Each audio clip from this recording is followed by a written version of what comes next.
Happy Monday, everybody, wherever you are, however you may be listening. Thanks for making us part of your day. It's a beautiful day here in Mesa, Arizona, where the sun is shining, the heat is out. I think we're going to hit around 100 degrees today. So if you're in the Mesa, Arizona, or Phoenix metropolitan, put on some sunscreen and drink some water. Say something nice about yourself. Sox, ugh, that's all right. We don't care about it. I can't name one player on the White Sox unless Frank Thomas is still playing. No, there we go. Don't even worry about my baseball hats. I just like this hat. And if you want to send me the hat of your favorite team, I'll wear it on the stream. You can do that. Good morning, Jen. Good morning. Hey. Sunshine. Sunshine. Whoa. Sunshine. Whoa. Did you have asshole there today? What? It sounds like it's hotter than Satan's asshole there today. I heard asshole and I assumed it was about me. Yeah. Let's see. I don't even know what it is. It was nice this morning. I was we were up early this morning, very early. The sun comes out so early now. What time does the sun come up there? I mean,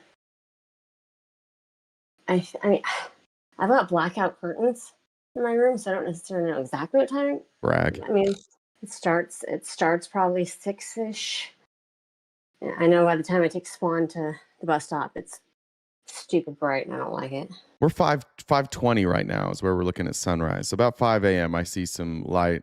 I was wrong. High of 86 today. It's going to be nice. I hate the heat. It's not my favorite at all. 86 and dry is good. We're good with that. Yeah, I mean it's not terrible, but it's not my favorite. I mean, I would be so happy to be somewhere that rained all the time. That would be fantastic. That's fucking insane. That's such a crazy thing to say. I love the rain so much. I know. I think it's just because you're romantic. It's just, I don't know. I guess fits my personality. I don't know. Speaking of romance, how was your weekend? It was quiet, uneventful. You made sure they weren't allowed to talk? Is that what it is? No, I just took a little break. No dates this weekend? No dates this weekend. Whoa. I just kind of chilled. What do you do when you chill? Just like make plans to ruin people's lives? I don't even know what you do. I honestly just kind of vegged out. I was just tired for whatever reason. I didn't really feel like doing much of anything. I did go. Swan and I went and saw The Devil Wears Prada 2. Ooh. Yesterday. I haven't seen the first one. Do I need to see it? I think they're good movies. In some ways, I feel like maybe I give like some of the Miranda Priestley vibes, just not really caring about things. So it doesn't mean anything to me, but I know it doesn't. Niners said Rams hat incoming. I'll wear it. We'll wear it. As long as the hat, I can match it with something that one of my hoodies, which should be easy. It's all muted colors. We'll do that. I mean, you know that's Cam, right? Yeah, I know that's Cam. Of course that's Cam. Of course it is. Just making sure. Shit. Oh, somebody asked. Who asked that? What do I think about Tina Peters' sentence being commuted? I saw his explanation. It's not as bad as I thought, honestly. He basically said that she was sentenced to 8.5 years, and then he commuted it to 4.5. And he said just like there's been other people charged with the same crime, and their sentences were shorter. So it doesn't make sense that just because I don't know. It kind of made sense. I don't really care, but I'd be pissed if I lived in Colorado. In Louisiana, they're doing a recall. I don't know. I didn't look and see if you had this on the outline. Louisiana recall? No, it didn't even pop up on my timeline. I guess but it has to be, people have to go in person to sign the recall petition.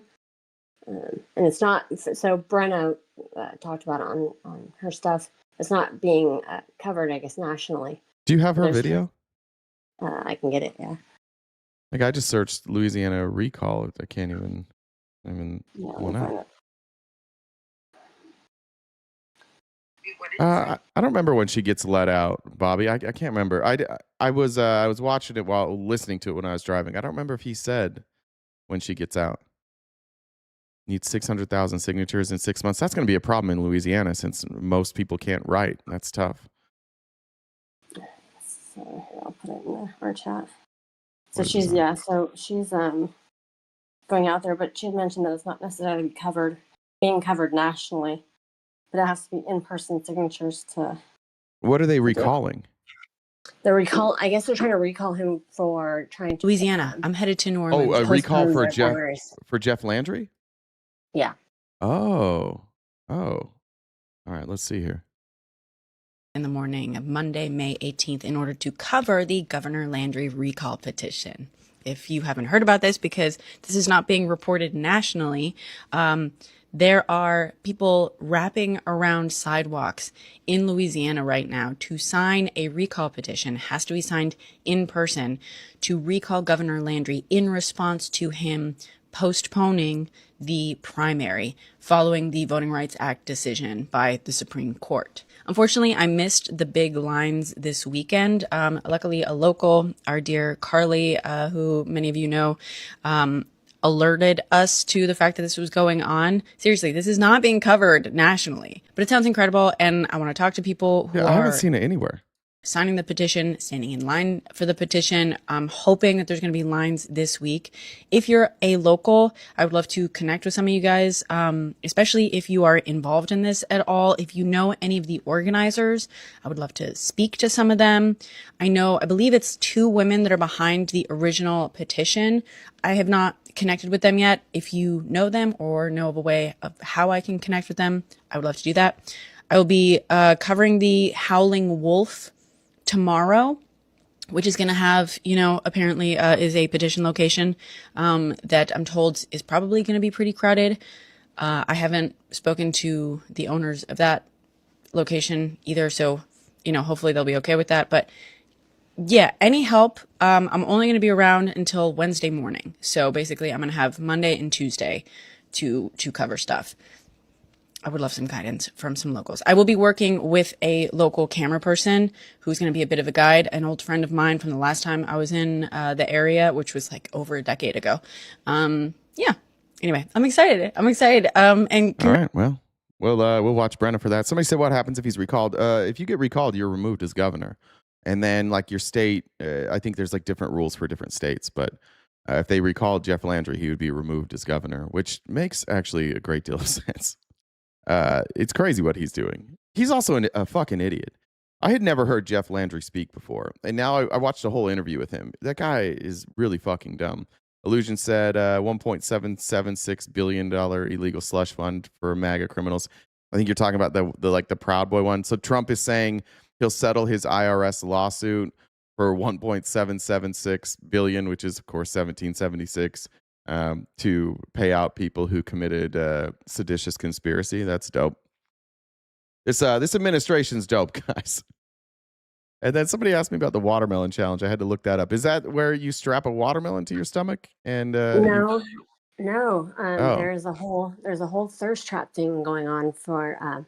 Like Thorne Bradley did it. Good Trouble, Mr. Williams, where it's for Women's Heart Health Month. And so they are raising so much money, they crush watermelons in their thighs. Oh, I did see. I didn't know that's what it was. I saw some dude doing that, and I was like, I thought it was like his shtick. I thought like he crushed watermelons. I looked at, who is this guy? And on this video, I saw this right one. now, right here, I'm about to crush it in between my. That's Thorne. That's who? That's Thorne Bradley. Thorne Bradley. What does he do? And on this Besides, is he one of the Peaky Blinders? Who the fuck is this guy? Right now, right here, I'm about to crush it in between my thighs. He's left-wing eye candy? Mm-hmm.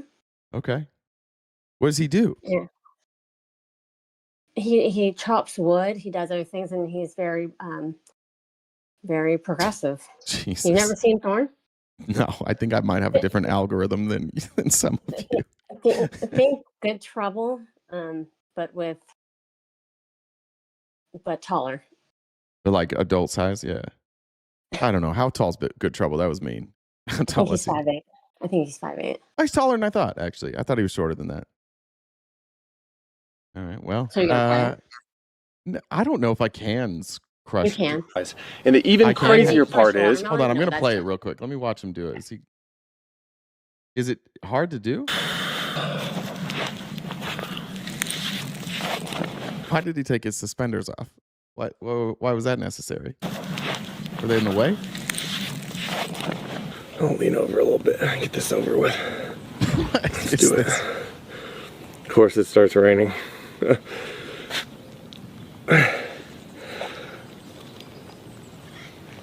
Oh! Come on. Come on.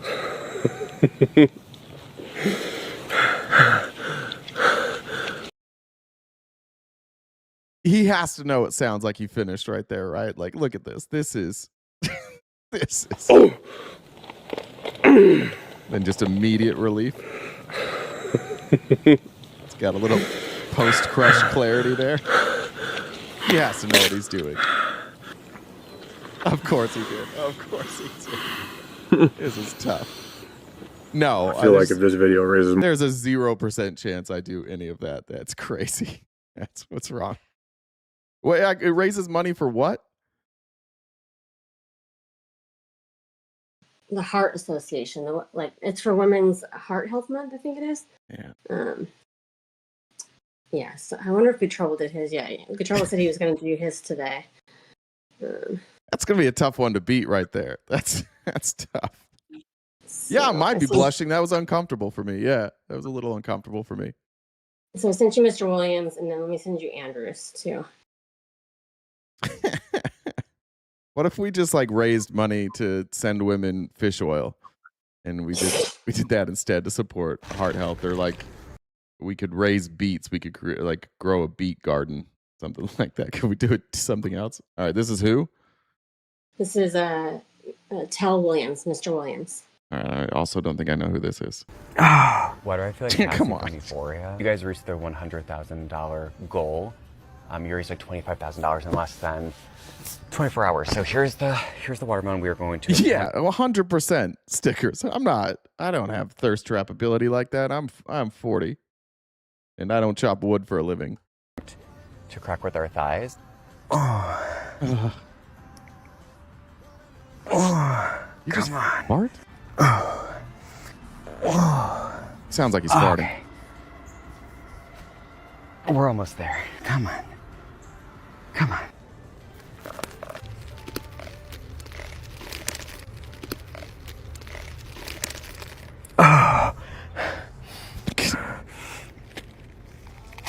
Oh, it's cracked. Oh, that's good. This is so uncomfortable. Oh my God. And then do you have to eat it after? Fuck, that's good after. I can't even. I can barely watch it. I can't do this. I mean, you know what the eating it is. Yeah, I know what it is. Yeah, I know what it is. Yeah, you got to do the last Anders, the last one, Anders.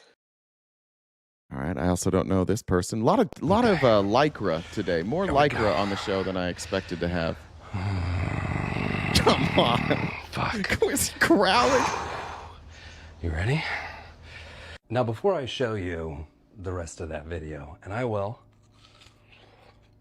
I want you to remember that this is a challenge. I can't listen to somebody fucking eat. I will lose my mind if I have to hear somebody talk and chew. I don't know this guy. Fuck this guy forever. For charity. Stop it. I can't.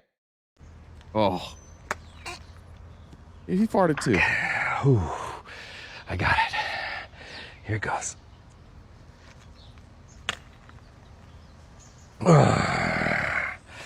This is so uncomfortable. No, I can't. Why are you growling?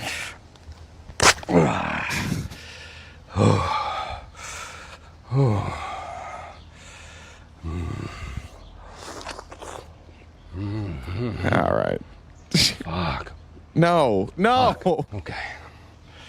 Here we go. All right. This is The growling horrific. is kind of Andrew's thing. He's an attorney. He So these are all growls left-leaning guys. always? He growls on most of his videos or something like that, or he'll tell people to be cool. All right. And so, I mean, I applaud them for what they're doing and raising money, I will not be participating in that. I'm sorry. The last I saw, I think it was like 125 or 150K that they've raised for Women's Heart Health Month for it. So that's part of what it is. So. All right.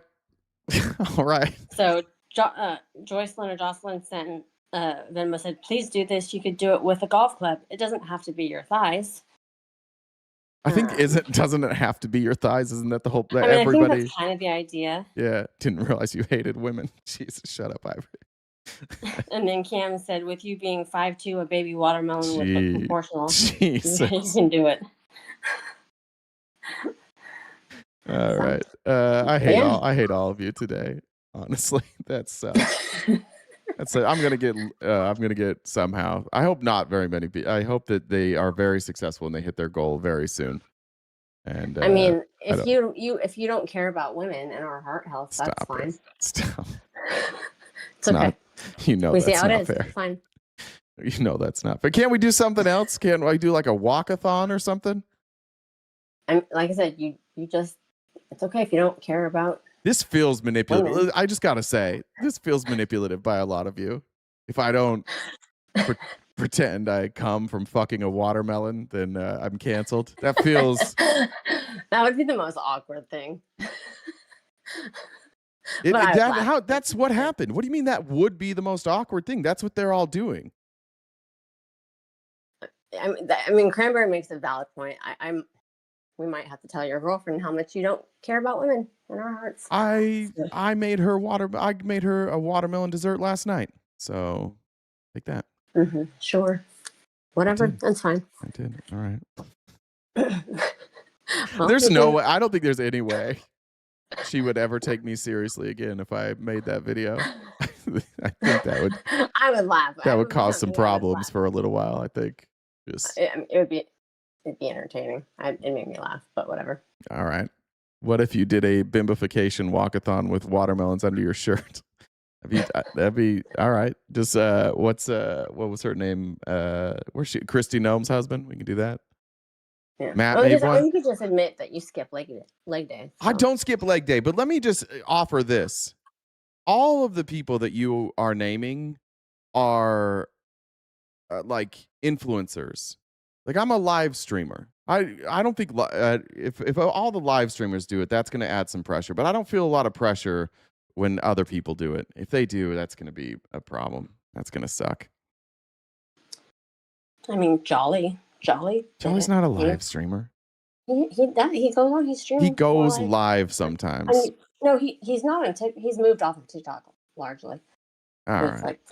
But he's not he's different. He doesn't cover the news and politics. He's like a personality. I wonder who else covers the news and politics. No, I said he doesn't. He does cover the news and politics. Not in the same. No, not in the same way. Yes, he does. No, he chat. Let's see. Let's look at his channel. He's like partners with Don Lemon now. Oh, he is? Oh, I didn't know that. Yep. Partners, or?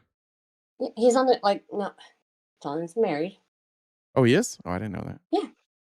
All right. You don't he know is. any of this. No, I don't know anybody. Nobody ever talks to me. Okay, I'm looking at his stream. He does a lot of interviews. Okay, you're right. Just saying. Yeah, I'm still probably not going to. Yeah, maybe an activist. Thank you, Jackie. More of an activist. Thank you. You're looking for the one thing when all the other comments are this is what no.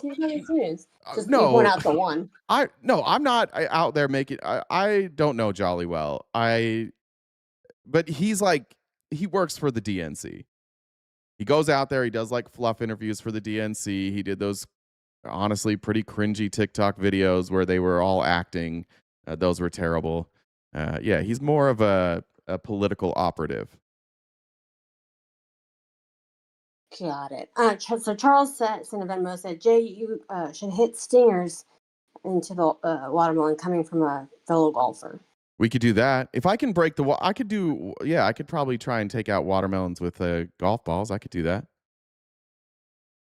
Well, I mean, we've got options. It doesn't sound like a good reason to hate women. Shut up. I fucking hate all of you today.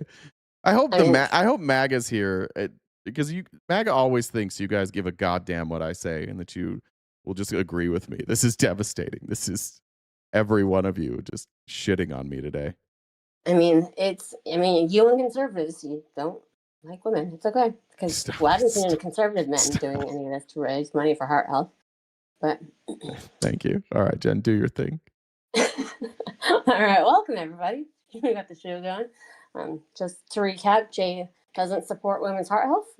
But if you guys want to help support us and what I have to deal with working with someone like this, we've got a gift goal that we need to hit each day. I know what the fuck you're talking about. Like, you have a heart. How about that? How about you prove you have a fucking heart before I have before one. You do this? It's just sometimes it's 3 sizes too small. Yeah, it's on ice for sure. So there's that. But I have one. It's just maybe just not very warm. Sure. I've told Jen I love her every day for the last like 2 weeks that we've talked, and she hangs up right after I say it. I say I love you, Jen, and she doesn't make a noise. No, she just hangs up right after I say it. I have a bad habit of hanging up on people before they're finished speaking. No, I finish it. I say I love you, and then I hear the disconnect. I'm just saying I hang up on people quickly on the phone. Anyways, so we got a gift goal: Venmo, Cash App, PayPal, Super Chats, all of that go towards knocking out our gift goal. Like I said, this is our job. If preference, any of the pay links besides Super Chats, we get more of a percentage for that way. That would be dope. So if you're gonna hit that quick, fast, in a hurry, that'd be awesome. If you're not a paid member or subscriber on either channels, that would should become one, because we have members only events where we have these fun conversations. We watch shows together. It's a good time. Is it this week or is it next week? I can't remember. It's next week. It's next week. Okay. So what? I'm just getting absolutely killed right now. This is devastating. Well, I mean, it's a fair justification. It's All right. Or maybe I'll do it. We'll see. If I can figure out a way to do it and not have my face turn bright red, I'll try. I mean, I don't know if you can do it. I don't know if you're strong enough, but that's cool, Jen. Cool. Fuck you. I know what you're doing. I know what you're doing right now. You're playing to my competitive nature, and I don't like that. It's okay. You just admit you're not strong enough to do it, and it's okay. Thank you. Yeah. But, yeah. So if you guys disagree with our team and would like to come up and have a conversation, you can do that by sending me a message on Discord. My Discord username is the same as Venmo, so Jen with 2 N's, W2B is the number 1. Yeah, and I can bring you on and have a conversation. Check out the link tree in the bio. We're on most social media platforms. We've got merch. Jay's on Cameo. We upload these episodes to Spotify. How come the Hulk doesn't lose his pants when he transforms? I don't know. The experiment altered his genes. No. All right. Thanks, Jen. Love you. Maybe she didn't. Her microphone's probably screwed up. That's probably what's going on. All right. There's no reason to show this other than billionaires are fucking weird, and Sam Altman is fucking weird. And I just saw this morning, and I feel like you guys have to watch it with me now. I'm interested in longevity for a bunch of reasons, but I remember once someone saying he has claimed he put his entire liquid net worth into one company. It actually says what it is here. What is the name of the company? Retro. Put all of his liquid net worth into a company to reverse aging. Saying that most diseases are diseases of age. 20-year-olds don't get nearly as sick as 80-year-olds. Sure. And so if we can figure out the general purpose thing here, maybe we can improve healthcare outcomes across the board. I had a passing interest in longevity for a long time. And then when the partial reprogramming discoveries began to happen. Explain what that is for people. The idea that we could sort of rewind a cellular age a little bit, not all the way back to a stem cell, which you don't want to be turned back into goo, but we could like make your cells a little bit younger. Right. So that seemed like a kind of crazy exciting. What's wrong with his eyes? He's a crazy person. They're all crazy. And now they're all obsessed with living forever while they just like destroy our country from within. This is the guy that wants to replace all of your jobs with AI, probably all people with AI. And then he's like, but I do care about healthcare and outcomes. And he just wants to live forever. These guys are all so goddamn weird. In discovery. And I ended up making a large investment in a company called Retro to pursue that. And what? No, they're not even, I don't even know if they're that bored. They're that insecure. These are all psychopaths. All of these people are certifiably fucking nuts. Where did it come from? Where did this interest? Was it you wanted to live longer, or what was or you were interested in sci-fi, or what? I think kind of all of the above. Yeah, it's fucking sci-fi. Why? Don't lie. It's all of the above. Bullshit. You guys do you all just like think that you can become superheroes? You have all this money and now you think you can become superheroes. Their ability to think that they have all this money because they are so different and like so gifted is like it's remarkable how self-assured they are for how little they actually have done for this world. Almost nothing. But they think because they have lots of money that they can do anything. And again, they just read comic books a lot. They don't know how to speak to other human beings. They don't care about other human beings because Sam Altman's biggest fear is speaking to another human being. So he has no use for that. He just wants to live forever with an army of robots. I think kind of all of the above. I was, as I mentioned, like really interested in healthcare. And is there like I think my whole kind of approach to startups and technology is, can we identify like the crux issue for something? And then for healthcare. No, it's not. You fucking liar. You started an AI company that was supposed to be not for profit. And you were going to do it so that AI would be ethical and everybody would have access to it and it wouldn't take over the world. And then in like a year, you changed your mind. He's in a lawsuit with Elon Musk about it right now. You didn't solve a problem. That's not your approach. Your approach is, how can I make billions of dollars and then use it to live out my fantasies? If we could truly keep you, health-wise younger for much longer, that would address a lot of the health issues. And it's access to healthcare for everybody would also do that. Cleaner air, water, more nutritious food. It would do that. And you guys have raised trillions of dollars, which you could have used to pay for healthcare and food and clean water. But yeah, let's do a science experiment instead. So rather than like kind of try to like fight disease after disease and problem after problem, maybe this was like, the Gordian knot we could cut through. So the idea is most of the costs come at the end of your life in healthcare. Most of the costs, but also just most of like the degradations in quality of life. Right, and living badly, essentially. Yeah. Were you yourself? Yeah, people die, dude. This is one of the dumbest conversations I've ever heard. Did you know that most people get more sick and see the doctor more when their body is decaying? Oh, yeah, I did know that. Scared of that? Because there is this sort of trope of, you realize the trope of Silicon Valley guys wanting to live forever, narcissism, etc. And there's a lot of examples of that. You can see Brian Johnson, whatever. All of it is. Sam Altman, the guy sitting right across from you, is an example of that. Vaguely selfish and sci-fi inspired in some fashion of becoming a robot, becoming a cyborg, etc. Tony Stark, I like that. That's not your... At least not consciously, no. I'm interested That's the end. That's not you, right? Not consciously, just subconsciously. I think that I'm a sci-fi character. Okay, I just wanted to show that. It has nothing to do with the rest of the show. Welcome, everybody. Thanks for showing up today on this beautiful Monday.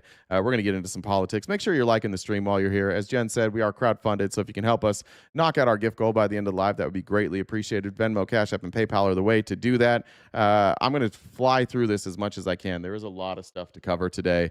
Maybe not stuff you were expecting, but I wanted to start here with a real problem that I don't think gets enough attention. This is acting Attorney General Todd Blanch, who apparently can stay in this position for like, I want to say it's like 600 days or some shit like that. Because Pam Bondi stepped down, he has an insane amount of days that he can stay in as acting Attorney General. And I just don't think that we acknowledge enough that this man is going on national television all the time and acting as Trump's attorney and saying that he's Trump's attorney and saying he's going to do what Trump wants him to do in going after anybody who Trump wants him to go after. And now he's on TV with Maria Bartiromo, and they're talking about election interference, and they're talking about the stolen election of 2020, as if that ever happened. It's what we're still fucking talking about. And you'll see here, they still don't have evidence. That's a big that's a big problem in this country. It's a big problem when our top attorneys in this country, who are supposed to go after actual criminals, are just digging into fake stolen election claims. Because recently, Susie Wiles, the president's chief of staff, made an interesting comment that a lot of our audience was perked up about. And here's what she said. Watch this. We had a lovely dinner, and at the end of it, he wanted to know why. Sorry, Jackie said watermelon dessert. Yes, freeze. Take your watermelon, chop it up, freeze it in like chunks. Put lime juice in it. When you bring it out, blend it. It's like just a smoothie. He won Florida, but maybe struggled in some other states that I think we're going to find out he actually did win. But when are we going to find out that he actually did win? How many more fucking years do we have to hear this shit? Oh, right around the corner, we're going to find out he actually did win. How many more years are you dipshits going to fall for this? Where was the person saying, wah, wah? Where is Don B. Dumpies? How many more years are you going to look like an absolute fucking idiot? How is this possible in the United States of America that we're still doing this? How are we still doing this? And they keep saying, it's right around the corner. MAGA, yeah, we're going to show them this time. And this is all it takes. Somewhere, SK's holding a live. I saw she had a pathetic live this morning, I guess. Somewhere, there's a bunch of MAGA people on TikTok being like, did you see what Susie Wiles said? She said that we're going to find out in 2 weeks that the election was stolen. Oh, now Todd Blanch is on it. That's going to fix it. Like we don't remember Pam Bondi. Like we don't remember the fucking Kraken. Like we don't remember Rudy Giuliani. Like we don't remember 2,000 Mules, which now they've had to come out and apologize for lying. How many more times are you going to fall for the exact same thing? How many more? And instead of law enforcement doing anything to go after criminals, they're going to waste their time trying to prove that the election was stolen in 2020. What if it was? Then what? Then what? Time travel? What happens if it was stolen? In your best case scenario, no evidence. And you'll see here, Todd Blanch admits he has no evidence. And the excuse for not having evidence is maybe the most pathetic I've seen. Wrote like an after-action report, gave it to him to read. So she just said that we're going to find out that President Trump actually did win certain states in the 2020 election. For sure. Now, the president says all the time that the election was rigged. What have you done about that? Do you have any evidence that the election was rigged? What can you tell us? Well, there's a ton of evidence that the election was rigged. That's not something the DOJ needs to tell you about. There's been evidence about that for many, many years. What? What evidence? Mag, if you guys are here, can you give us some examples of evidence that the election was rigged? So far, all I know of is that there were more mail-in ballots. The highest amount of mail-in ballots ever. Which could be confusing if you don't remember that we were in the middle of goddamn COVID. It's exactly, Casey. There's so much evidence, but we're not going to tell you. Laura Lee said, we want to thank Jen for sharing. Yeah, whatever. You guys are thirsty. Do you guys have 300,000 votes in Georgia? 300,000 votes of what, Don? 300,000 votes of what? You're just saying a thing. What were the votes? I said red voice. 300,000 votes what in Georgia?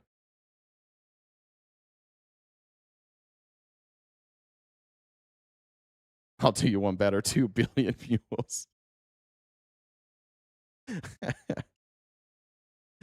They can't tell. Oh, they can't tell, guys. They can't tell you. That's what Don. They can't tell you. Do you know what that 300,000 votes is? By the way, Don, can you explain that to us here?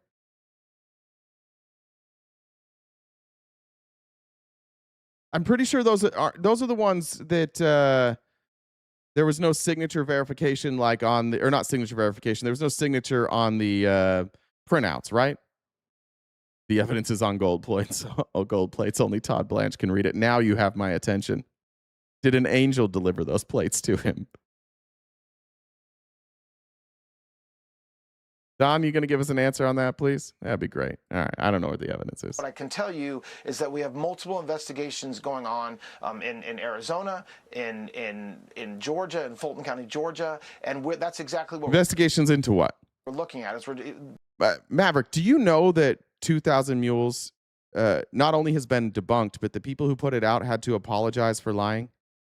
You're here every day. I'd like you to answer that, please. Are you aware that they've had to admit that all of that was made up?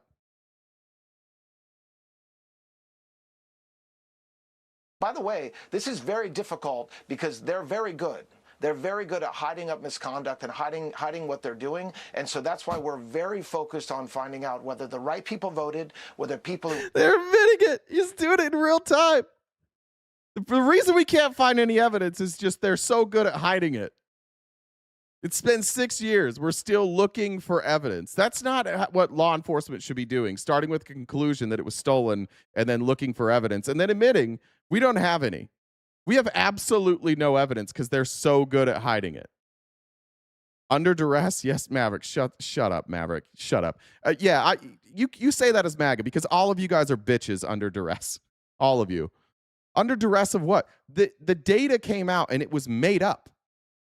They said that they had geo data that showed that these vehicles were stopping at drop boxes and dropping off ballots. And what we learned is that only puts them within like, it's like, I don't remember what it is, like an eighth of a mile away. So all they really had was just that cars drove, like some cars drove past the same location multiple times. That's it. Mute Don for 5 minutes for being a whiny little bitch. Don, you didn't give us any evidence, and now you're just calling people names. You get 5 minutes. We're supposed to voted, whether there was one vote cast per voter, and that's what we're doing in multiple states. And Arizona's been audited 6 times, by the way.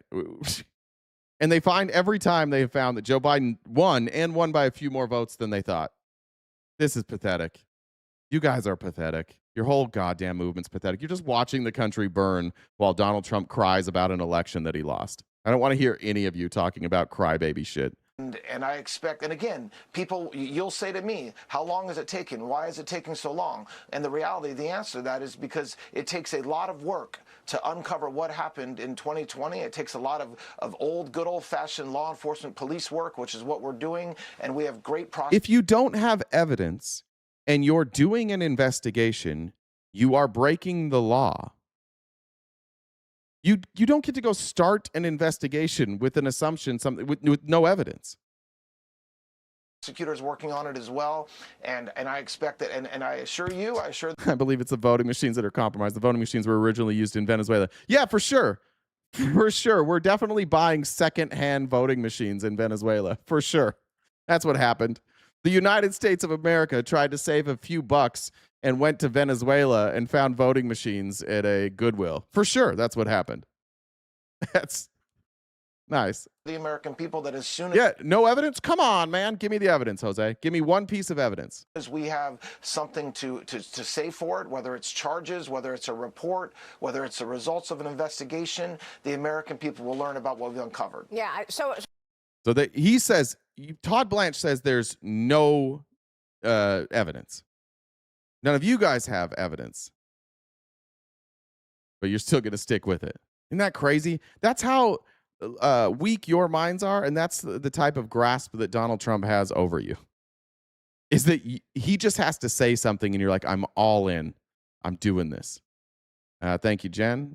Always coming through. Here you go. Publisher of 2,000 Mules election conspiracy theory film issues apology. In a statement posted to their website, Salem Media Group apologized specifically to Mark Andrews, a voter from Georgia falsely depicted illegal voting in 2,000 Mules. The Georgia Bureau of Investigation cleared Andrews of wrongdoing and found he was legally dropping off ballots for members of his family. Andrews filed a defamation lawsuit against Salem, as well as the team behind the movie, right-wing commentator Dinesh D'Souza, and the group True the Vote.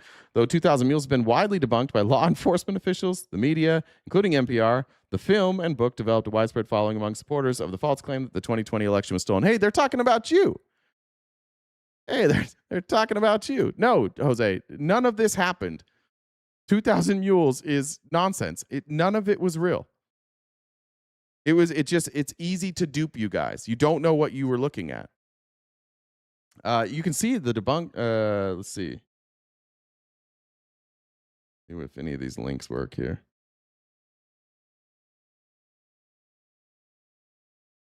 The final repudiation here.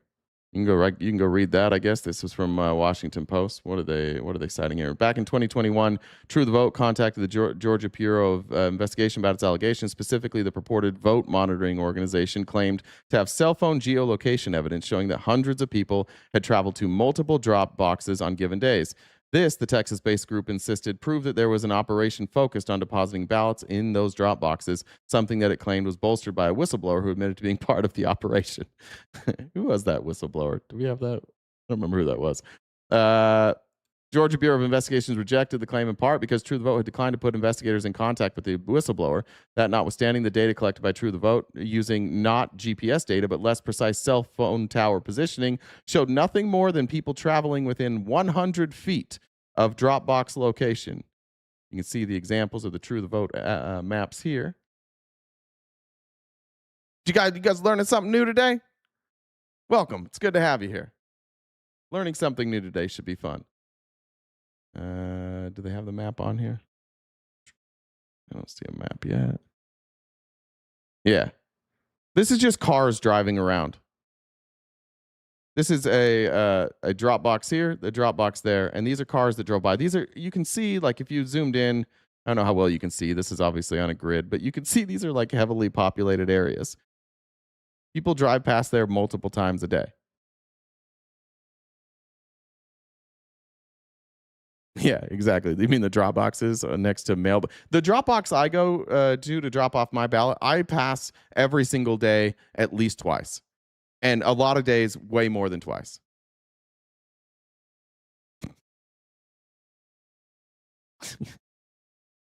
Some of you are fun. In the end, however, Georgia officials who had been under relentless attack in the wake of 2020 election demanded that True the Vote turn over whatever evidence or information about informants it had, eventually obtaining a court order for the group to do so. This week, the group's attorney responded, there was no such evidence to share. They admitted they literally didn't have evidence. A conservative group has told a Georgia judge that it doesn't have any evidence to support its claims of illegal ballot stuffing during the 2020 election. Let's see their statement here. Once again, in their written response, attorneys for True the Vote said the group had no names or other documentary evidence to show. Once again, True the Vote has proven itself untrustworthy and unable to provide a shred of evidence for a single one of their fairy tale allegations. Like all the lies about Georgia's 2020 election, their fabricated claims of ballot harvesting have been repeatedly debunked. They couldn't show any evidence. And that's fine if you want to keep believing that, but that's crazy that you would believe that. When they've admitted they have no evidence, you're like, oh, I'm just going to keep believing it. But I assume that many of you who are here are similar to the crowd that showed up this week for the National Jubilee of Prayer, Praise, and Thanksgiving, which is happening. We're celebrating Christianity for some reason. I don't know why. I don't know why we've chosen one religion to celebrate for the 250th anniversary of a country found partly in favor of religious freedom, or at the very least, not having a country that dictated your religious beliefs. And so naturally, the Christian nationalists have showed up in Washington this summer to celebrate something that our founding fathers never intended, and they show up to lie about that. This is MAGA pastor Robert Jeffers admitting that he is a Christian nationalist. These leaders who loved our country and loved our God would be called Christian nationalists today, and it is a title they would have gladly embraced. No. No. No. They wouldn't have. They wouldn't have tied nationalism to their Christianity. It's the exact opposite of what our Constitution says. By the way, if being a Christian nationalist... But by the way, many of our founding fathers were atheists. Many of them were believed in multiple gods. We had pagans. We had Christians. We had different sects of Christianity. The idea that our founding fathers were Christian and intended to make a Christian nation is not true. Deists, thank you. Means loving Jesus Christ and loving America. Count me in. That's not what a Christian nationalist is. That's a Christian nationalist is somebody who wants to force your beliefs on all of us. But I still think count you in. Here's Mike Johnson with more bullshit fluff on Fox News, which of course they're going to run this. I don't know what we're doing here. Okay, I want to ask you. Let me just ask, MAGA, would you be okay, MAGA, if this was a celebration of Islam? I'll answer for you. No, you wouldn't be okay with that. So why are you okay with this? Because it's your religion. Has nothing to do with the history of this country. There were Christians in this country, but choosing to celebrate one religion is not what our founding fathers had in mind. We've never done this before. And I want you to pay attention here when MAGA Mike talks, and he talks about the history of this country and the inclusion of the certain phrases. And then remember that those phrases were not part of our Constitution. They were added by Christian nationalists later. We're obviously here at this faith event. No major founding father of the U.S. was an atheist. What's a major founding father? Rabbit hole. What is a major? Were they majors in the military? What does that mean? But why would that even matter, right? Like, you've read it.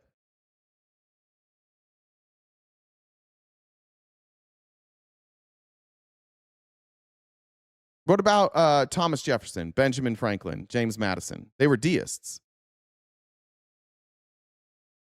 So they don't even believe that, like, God did anything other than create this, right? And they don't even know who God is. They're just like, there's like somebody. I didn't say atheist. I said deist, rabbit hole. I'm just asking what you meant by like atheist. I think that a lot of them, you couldn't really call yourself atheist. That was problematic. I think you could probably conclude that Thomas Paine was an atheist. You could make an argument that Jefferson was also an atheist. Yeah. The country used Christian ethics to create its laws. No, they didn't. They used ethics that human beings created and called Christian. But you think before Christianity came around, none of those ethics existed? What ethics did Christianity bring about that didn't exist in other cultures that weren't Christian? Could you give me an example of that, please? If you're going to claim that it's Christianity that creates these ethics, what ethics?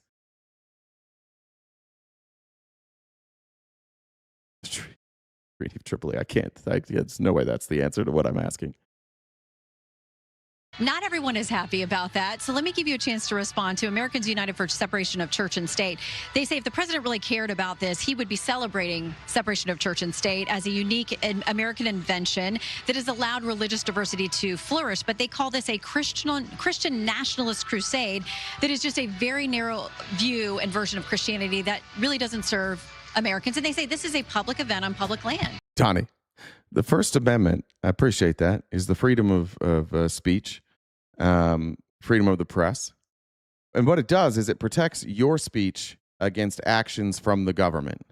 This is the government doing the action, right? If these are just people celebrating their Christianity, of course that's allowed. Nobody's complaining that Christians get together and celebrate. They do that all the time. We have national holidays that are because of Christianity, like Christmas. Most of us don't work on Christmas. It's a Christian holiday. And we all mostly take it off, even for those like myself who are not Christian. But that's the point. If you're okay with this, you have to be okay with our government then also doing this for other religions. Because then you're not choosing one, right? It is a pagan holiday. That's a good point. Jesus was not born in December. This is a recognition of the deeply embedded history and religious and moral tradition of the country. Okay, what are the things that you can identify with our country that you would say Christianity is deeply embedded? What things are unique to the United States because of our Christianity? Let's give you a chance here, Christians. Can you be missionaries for me? Maybe you can bring me back. Proselyte, do your thing. What in this country can we give credits to Christians for? Pedophilia, slavery, human rights, rabbit hole, questionable. We have a very questionable history on human rights in this country. I wouldn't choose that one if I were you. We burned witches. That was largely Christian. Freedom and liberty. Those are Christian. Wait, how do you tie those to Christianity? Other countries had freedom and liberty. Why is that Christian? There was far more freedom and liberty here before the Christians showed up, by the way. You can kind of do whatever you wanted. There weren't really any laws at all.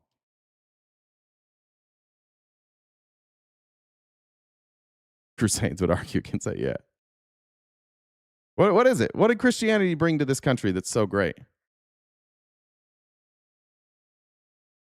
Natural law, English common law, and Enlightenment principles. I assume you're making an argument against somebody else. Yeah, that's tough. STDs, they did bring a lot of disease. This is an appropriate thing for us to do on the 250th anniversary, and the people who are upset about it oppose that. They want to erase the history of America and pretend as if we're not a nation that was dedicated originally to God. If you walk into the House chamber this afternoon with me, Shannon, you will see "In God We Trust" inscribed in the marble right above the head of where I stand as the Speaker of the House.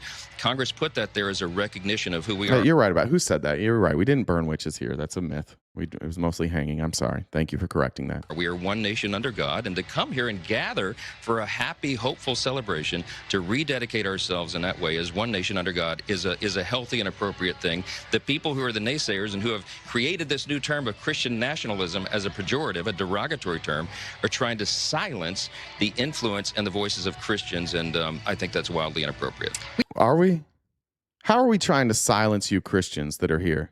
Sorry, I missed this one earlier from Electric Dad about Sam Altman. His life's so great. So his life is great. So if everyone is gone, he will be better off. It's a billionaire's dream. Yeah. Let's play that back real quick. Derogatory term are trying to silence the influence and the voices of Christians. And which Christians are being silenced? This victim complex by MAGA Mike here. Can you guys let us know what we're doing to silence your voices? Weird. Stop being weird. Marco Rubio, as Secretary of State, put up a 4-minute video that I'm going to make you watch. We're going to church today. 2.5 centuries ago, our forefathers gathered for the second time in as many years for a national day of fasting and prayer. The resolution of the Continental Congress called on the 13 colonies to humble themselves in preparation for the coming war, with true penitence of heart and the most reverent devotion publicly to acknowledge the overruling providence of God. Of which God? Because they believed in different ones, right? In 3.5 months' time, the colonists would be in open revolt against the most powerful... Do you think you were allowed to fight in the Revolutionary War if you didn't believe in God? ...empire in the history of the world. Many... I did church already, but church is bullshit. I don't need any more church. I've been lied to for large stretches of my life. I don't need to base my life on a fairy tale. Thank you, though. On both sides of the Atlantic, thought their cause was a suicide mission. The founders were not naive men. They knew their lives were on the line. That was the premise of Benjamin Franklin's dark joke after signing the Declaration of Independence, where he said, "We must indeed all hang together, or most assuredly, we shall all hang separately."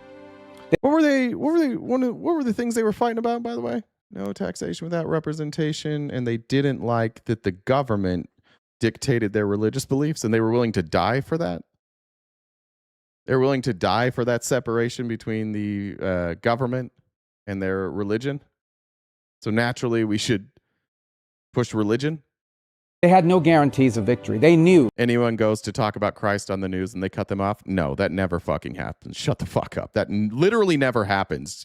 That never fucking happens.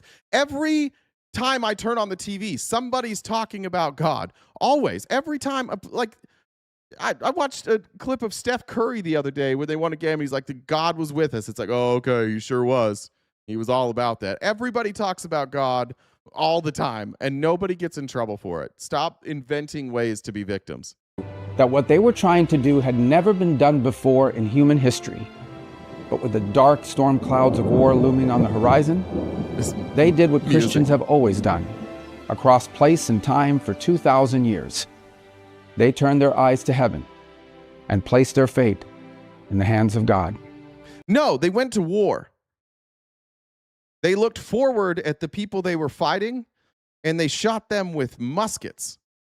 And occasionally they charged and they had hand-to-hand combat, and sometimes they murdered each other with bayonets.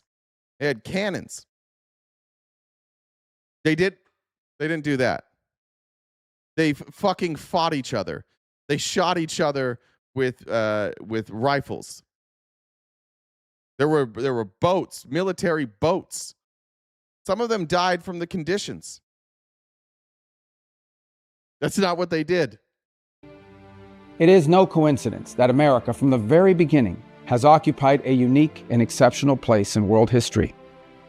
Roly Poly said 8 of 14 characteristics of number 8 of 14 characteristics of fascism, using the nation's most common religion to manipulate the public. We found it. Well done, Roly Poly. For the Christian West, most societies, and civilizations for that matter, thought in stagnant cycles. The flooding of the Nile, the return of the rains, the cycle of the harvest. History, for them, was a wheel to nowhere. It turned and turned only to end up back where it began.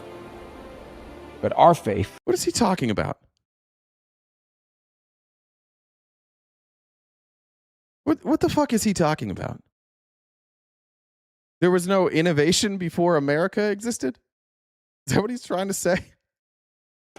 Calls us outwards into the limitless darkness of the unknown. Limitless. It tells us to go forth and preach the gospel to the world as a witness unto all nations, unto the ends of the earth. Yeah, but we didn't really do that, right? Like, our government mostly just like murders people. Like, when we go out with our government, we're not preaching Jesus, we're bombing people. Right? Does he also know that Christianity didn't start here? It was kind of on the other side of the ocean over there. None of these stories happened in America, unless you're Mormon. And then the Book of Mormon took place in America. Shout out to the Mormons. From that command... That's true. They kidnapped too. Sorry, I forgot. And came America. This is our government doing this. Why are they putting out this fucking video? This is so goddamn weird. Our nation, more than any other in history, was shaped by this Christian idea. We saw it at work already in 1630, more than a century before the Revolution, when John Winthrop stood on the deck of the Arabella in the middle of the Atlantic Ocean and preached a sermon to his fellow Puritan colonists. This was in the 1600s. This was in the 1600s. We weren't a country until the 1700s. This doesn't matter at all.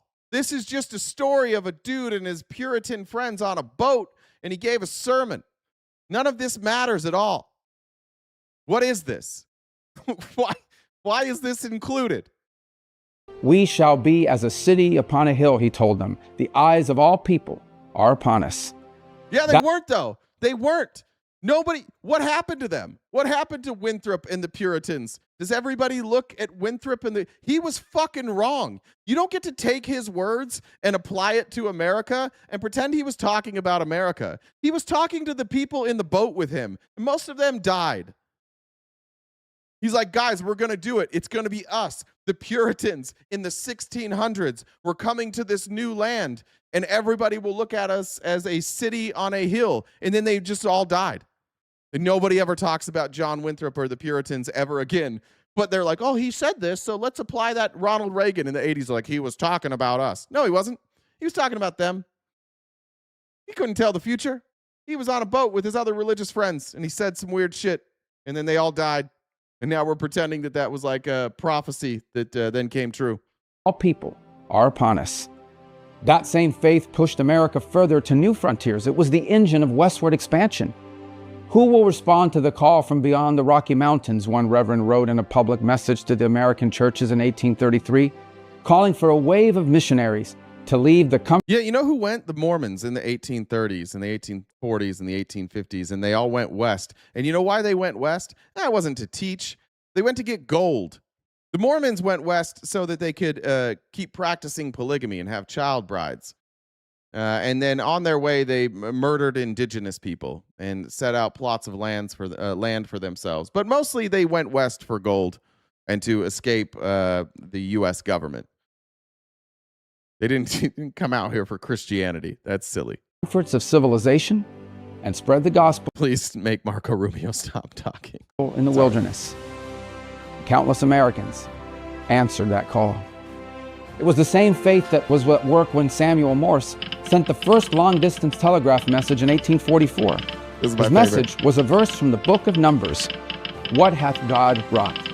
Nothing. He didn't do anything. Human beings made a goddamn telegraph, and like always, Christians gave credit to an invisible guy. What about all the people who worked on this? Check this out. I'm sending you a message. This is crazy. Oh, must be God. No, he didn't do. What hath God? Nothing. He didn't. He wasn't even part of this. He just, like always, just shows up to take the credit. And on Christmas Eve of 1968, scientists sent these astronauts into space using math and science. By the way, Christianity used to tell us that we were the center of the universe. We're not. You tell us the sun rotated around us. That doesn't happen. Christianity was wrong. Science did this. Why are you giving Christianity credit for all of these things that people did? 3 American astronauts orbited the moon. They were the first men in history to witness an Earthrise from lunar orbit, to look back at the blue marble of our home from 250,000 miles away. The world was watching. It was the largest television audience. Yeah, the world was watching on a television created by smart people. And here they are taking pictures with cameras created by smart people. A lot of people have binoculars, also created by smart people. Why is God getting why is Christianity getting all the credit for this? What is this video? In the history of the world up to that point. And what did they say? They opened the book of Genesis. In the beginning, God created the heavens and the earth. This is who we are. Cool. What if they read a different book? If they read from the Quran, would that have made the Islam the correct religion? This is so stupid. It is who we have always been. America is still a young nation measured against the record of history. And from the beginning, we have carried the belief that our country represents something new in the world. But the soul of our nation has always been rooted in an ancient faith. No, not true. Faith has changed. Christianity's changed. Not a lot of Puritans around.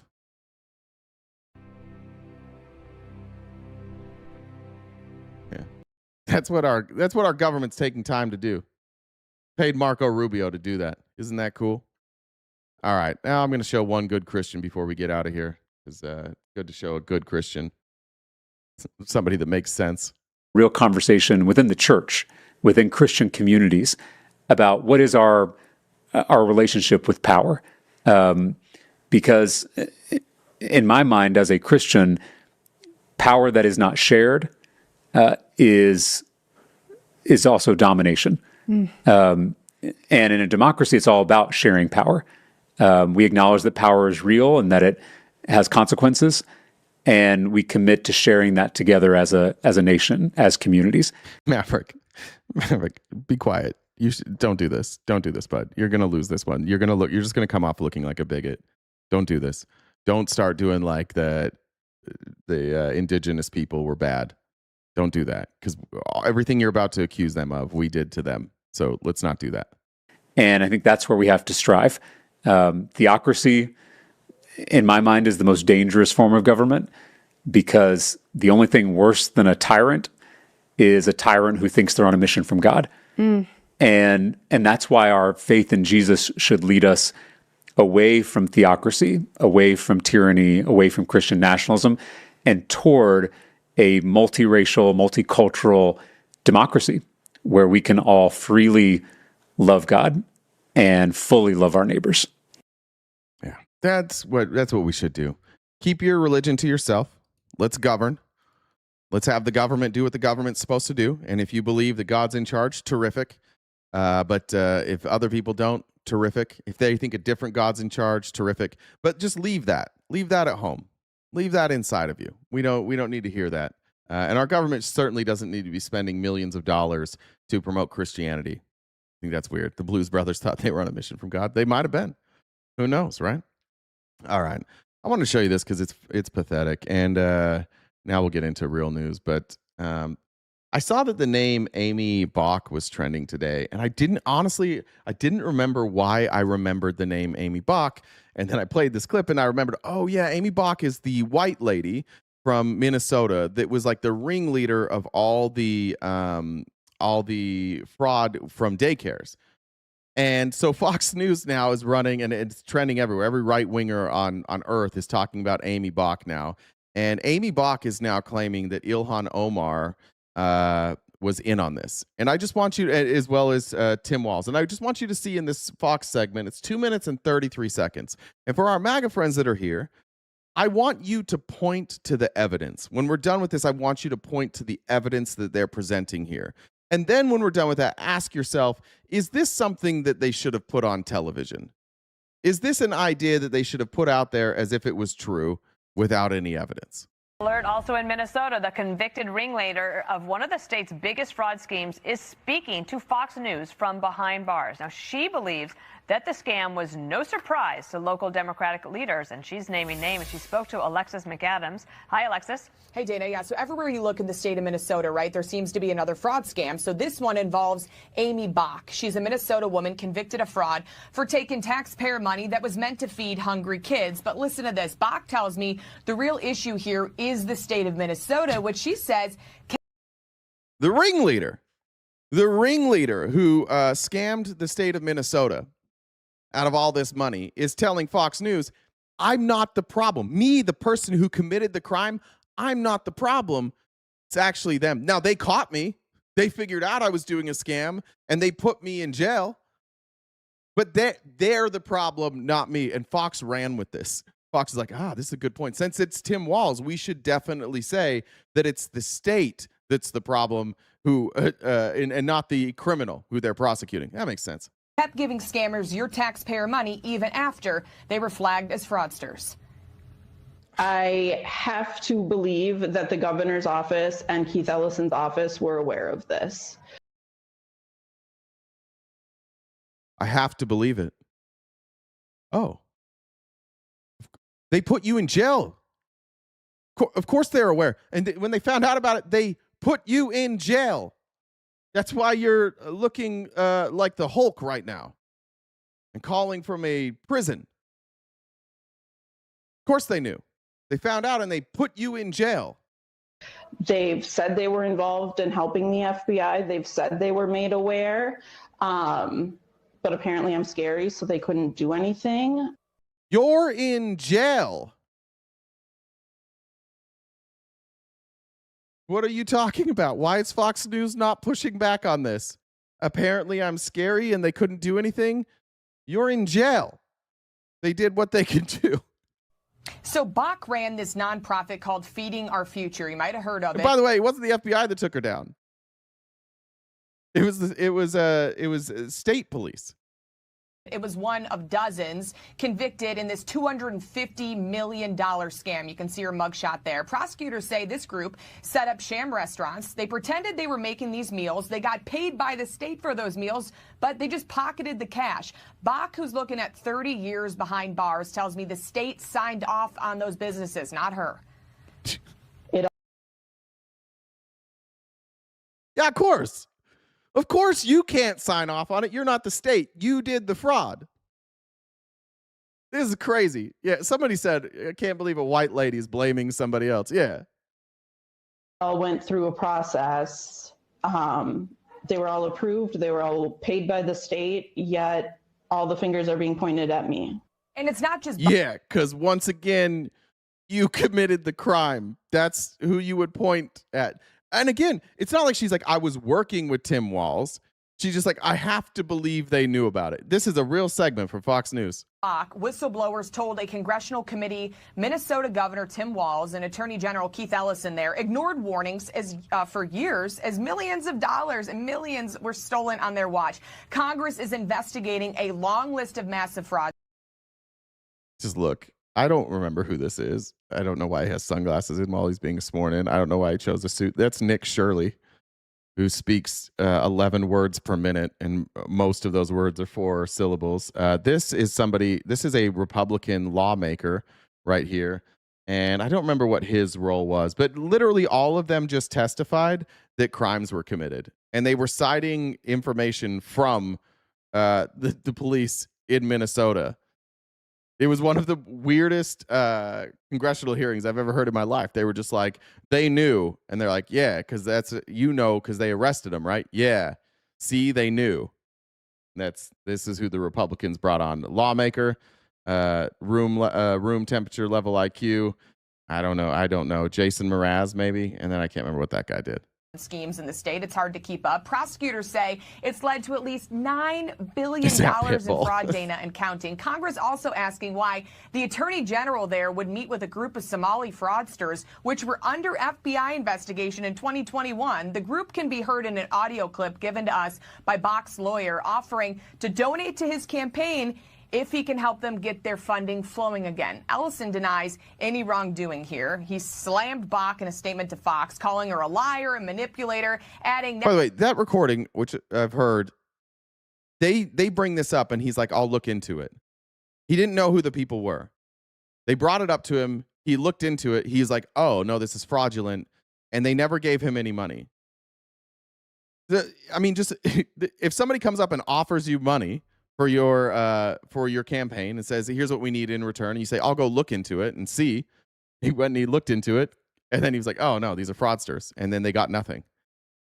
This is like how easy it is to lie to conservatives. And Maverick, I see that you're still here. Stop it. She was the ringleader, Maverick. Stop it, fucking please. Stop letting yourself be lied to. It's embarrassing, man. It's fucking embarrassing. And again, you say Amy Bach's not the only one. What the fuck are we talking about here? Yes, everyone's the same though. Maverick, none of it, zero of it has ever been tied back to Tim Walz or Keith Ellison. None. They're the ones that caught it.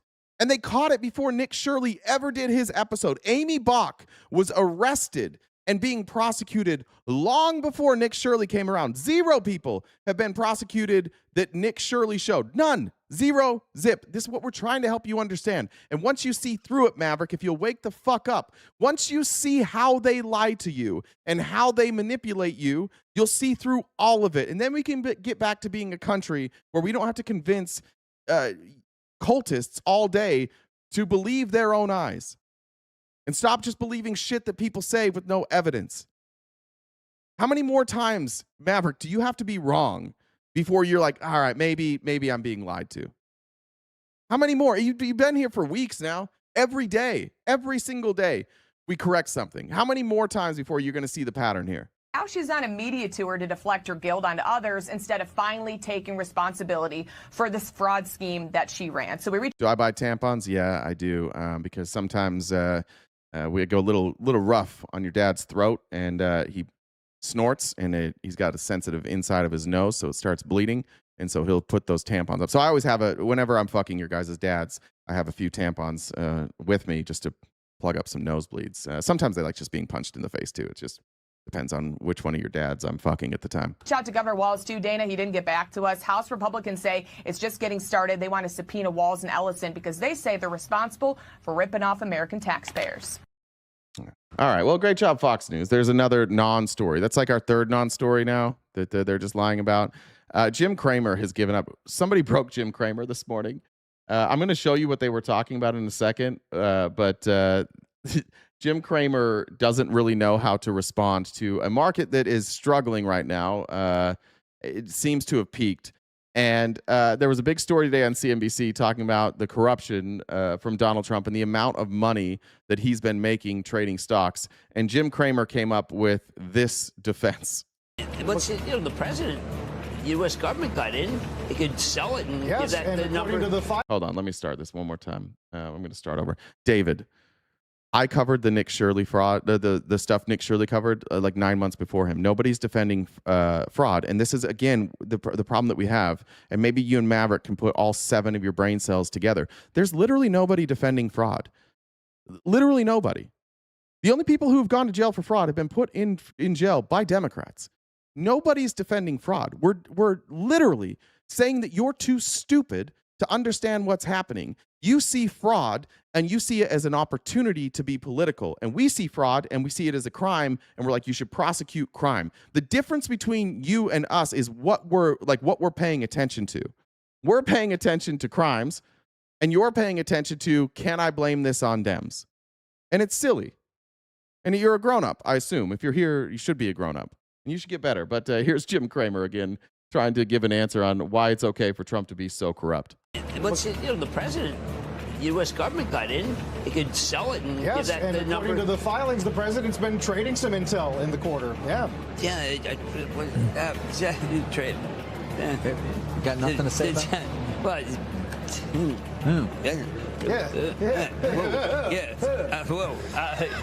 Yeah. All right, don't worry. We're not having technical difficulties here, everybody, but we got to go. Jim, we'll see you tonight.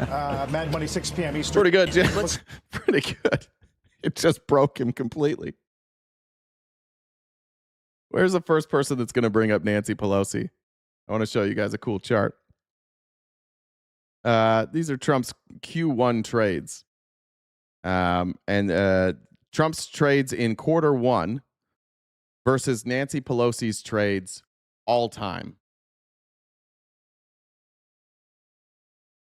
Nancy Pelosi, she's been in Congress for 137 years. $130 million worth of profits in trades. Trump in one, I think this was Q1. No, this is his estimated net worth during second term. Nancy Pelosi's net worth. Trump's.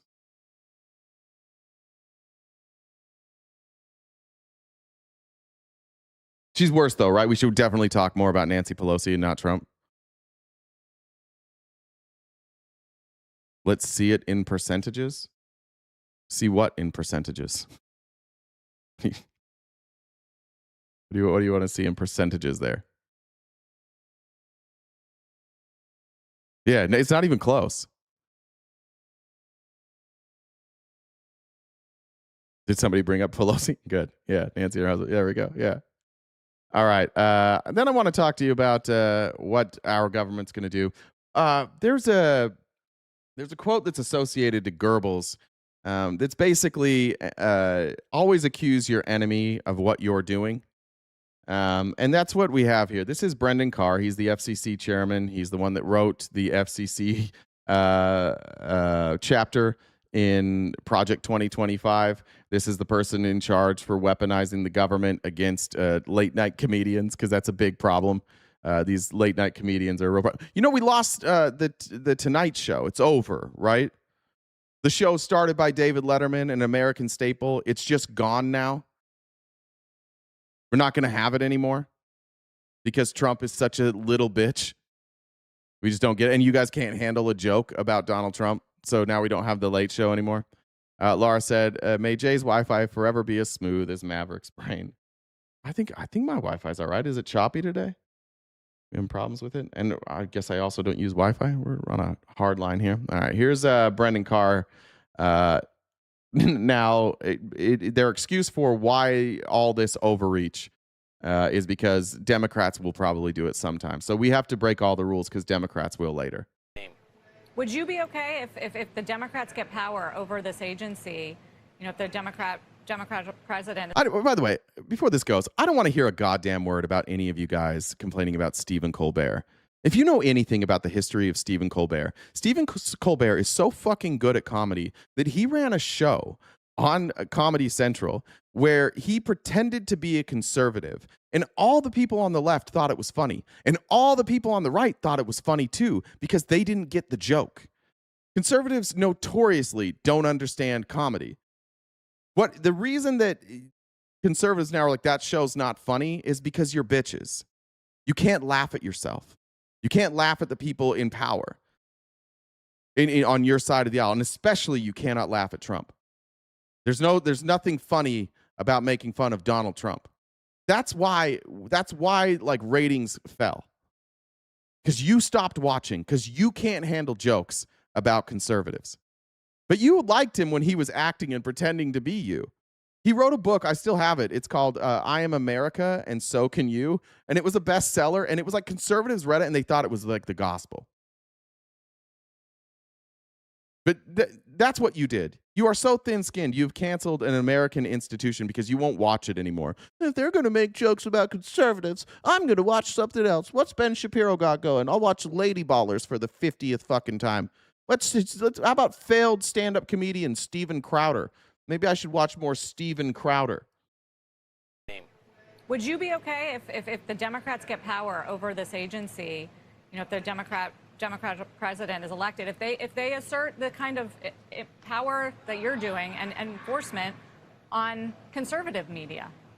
Well, Democrats, when they were in charge of the FCC in the Biden eras, they claimed far more sweeping powers than I'm suggesting. And for name one thing that the Biden administration FCC did. Any of you?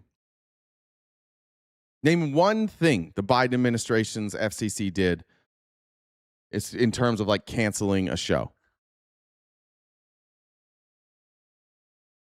MAGA thinks Rob Schneider's funny, yeah. Even though you're saying like the show didn't make money, the show did make money. It was just very expensive.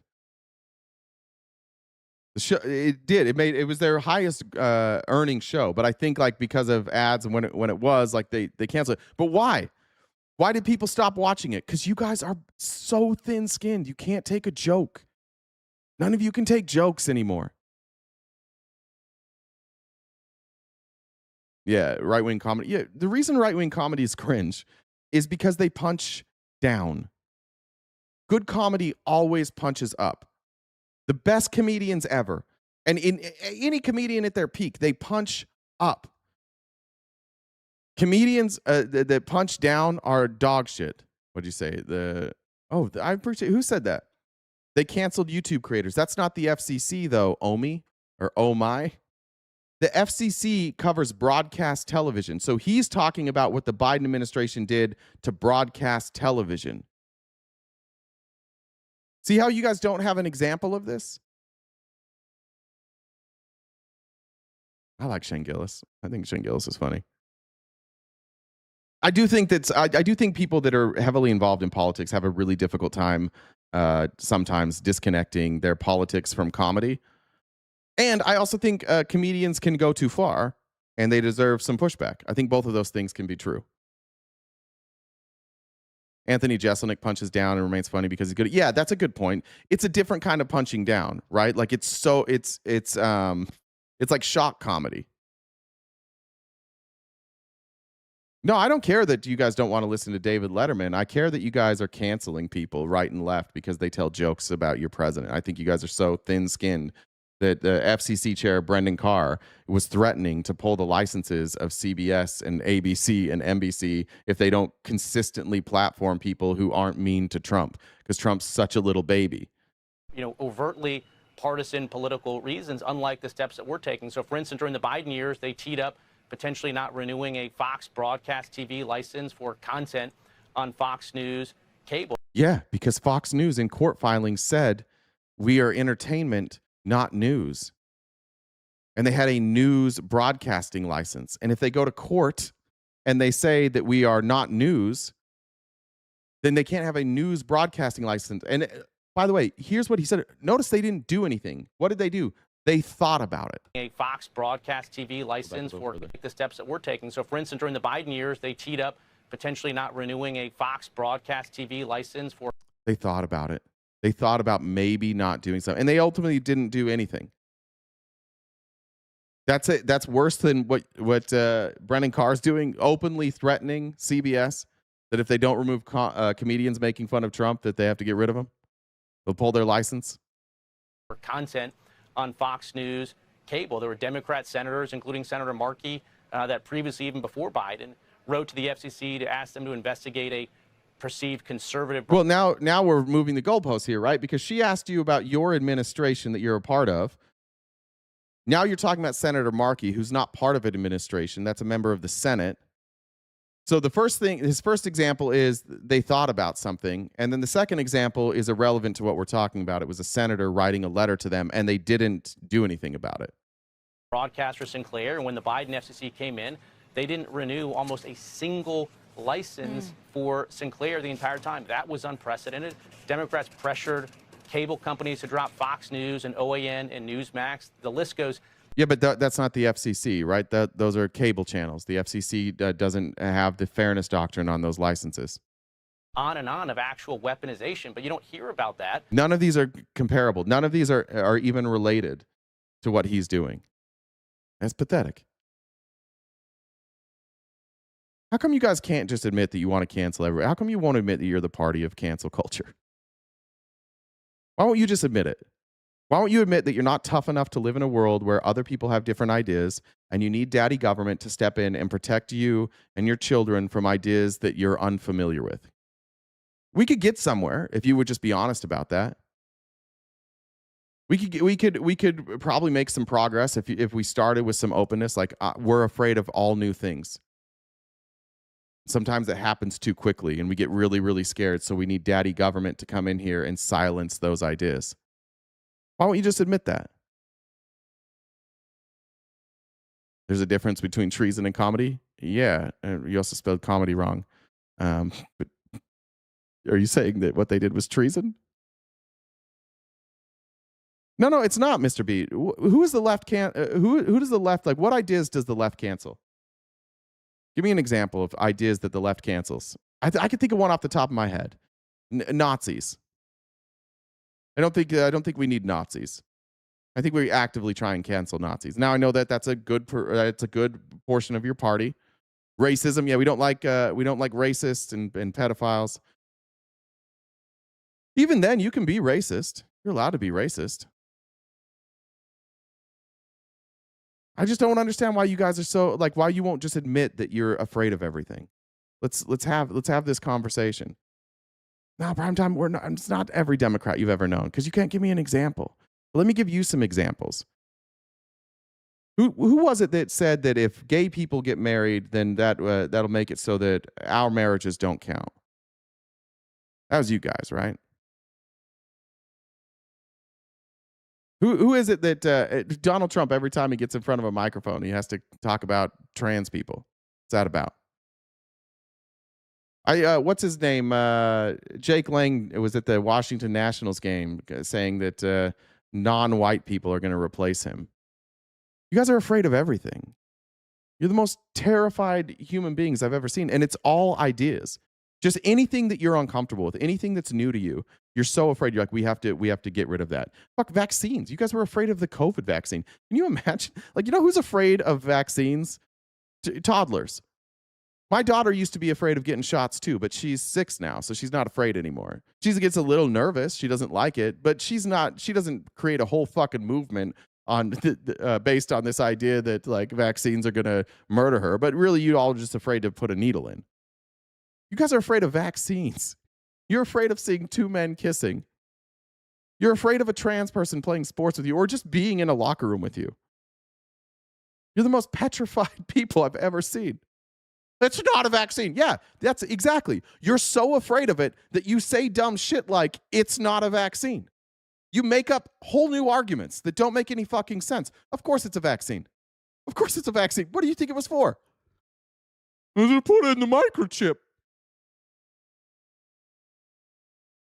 We're still doing it. We know the vaccine didn't work because they're not enough testing for it. It worked. It worked fucking great. This is how I know that you're just like, you don't change your mind. You just choose to be afraid of something and you stick with it the rest of your life. Because if you looked at the data, you would know the vaccine was great. It worked remarkably well. It saved millions of lives all over the world. And every country who adopted it quickly had less problems with COVID. They had less people dying. They had less heart problems. Everybody who has a high vaccination rate does better than the countries with low vaccination rate. But we'll never convince you of that because you're so afraid. You were so afraid from day one when they convinced you it was a microchip and that it was going to change your DNA and that it was a way to do mind control and they were trying to kill you. And do population control until you bought the fear first. And now you don't need evidence anymore. Now you just need stuff to keep feeding your fear. And it doesn't have to be sensible. It can be fucking stupid, like, it's not a vaccine. It could just be something dumb like that. And you go with it. And it just feeds your fear and feeds your fear. And it just gives you more and more confirmation bias.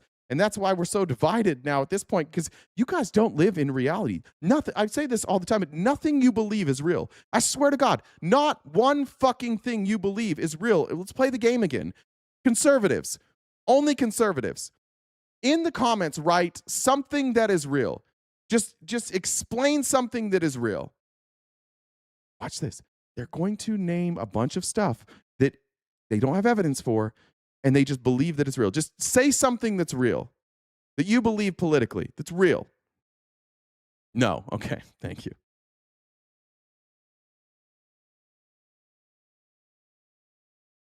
Yeah. Something that's real. Israel's real. Yeah. There we go. The people with the vaccine were more contagious than the people without the vaccine. Nope. Not true. Absolutely not true. There we go. Just immediately. They do this every time. You just have to say something that's real and you fuck it up every time. Your side thinks men can get pregnant. Nope. 0 for 2. Try again.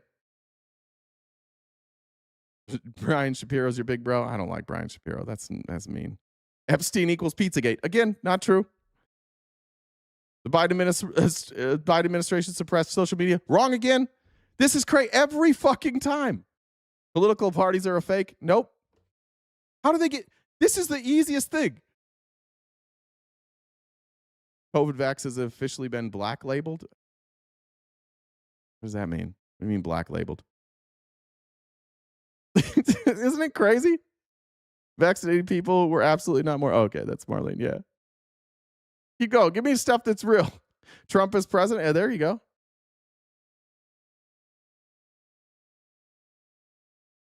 Red, blue, all worship green. Shut up. Nobody's interested in fence sitting here for a second. The vaccine wasn't needed. Yeah, for sure. Yeah, except for it was. Except for it was. That's why the countries who were late to get the vaccine had more deaths. Yeah. The countries who followed like social distancing and were vaccinated, they did better. But yeah. Getting rid of USAID severely hindered the deep state. Wrong. Didn't hinder the deep state at all because they weren't getting any USAID. You're so fucked. How is, I'm telling you, everything you believe isn't real. How did getting rid of USAID hinder the deep state?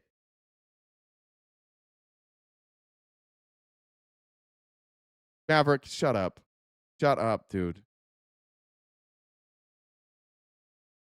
It's crazy. We didn't need a vaccine. Yes, we did. Look it up. Google, just Google it and find the data. Are you safer being vaccinated or non-vaccinated from COVID-19? It's going to tell you you're safer being vaccinated, and then you'll just be like, oh, I don't believe it. Google spoke.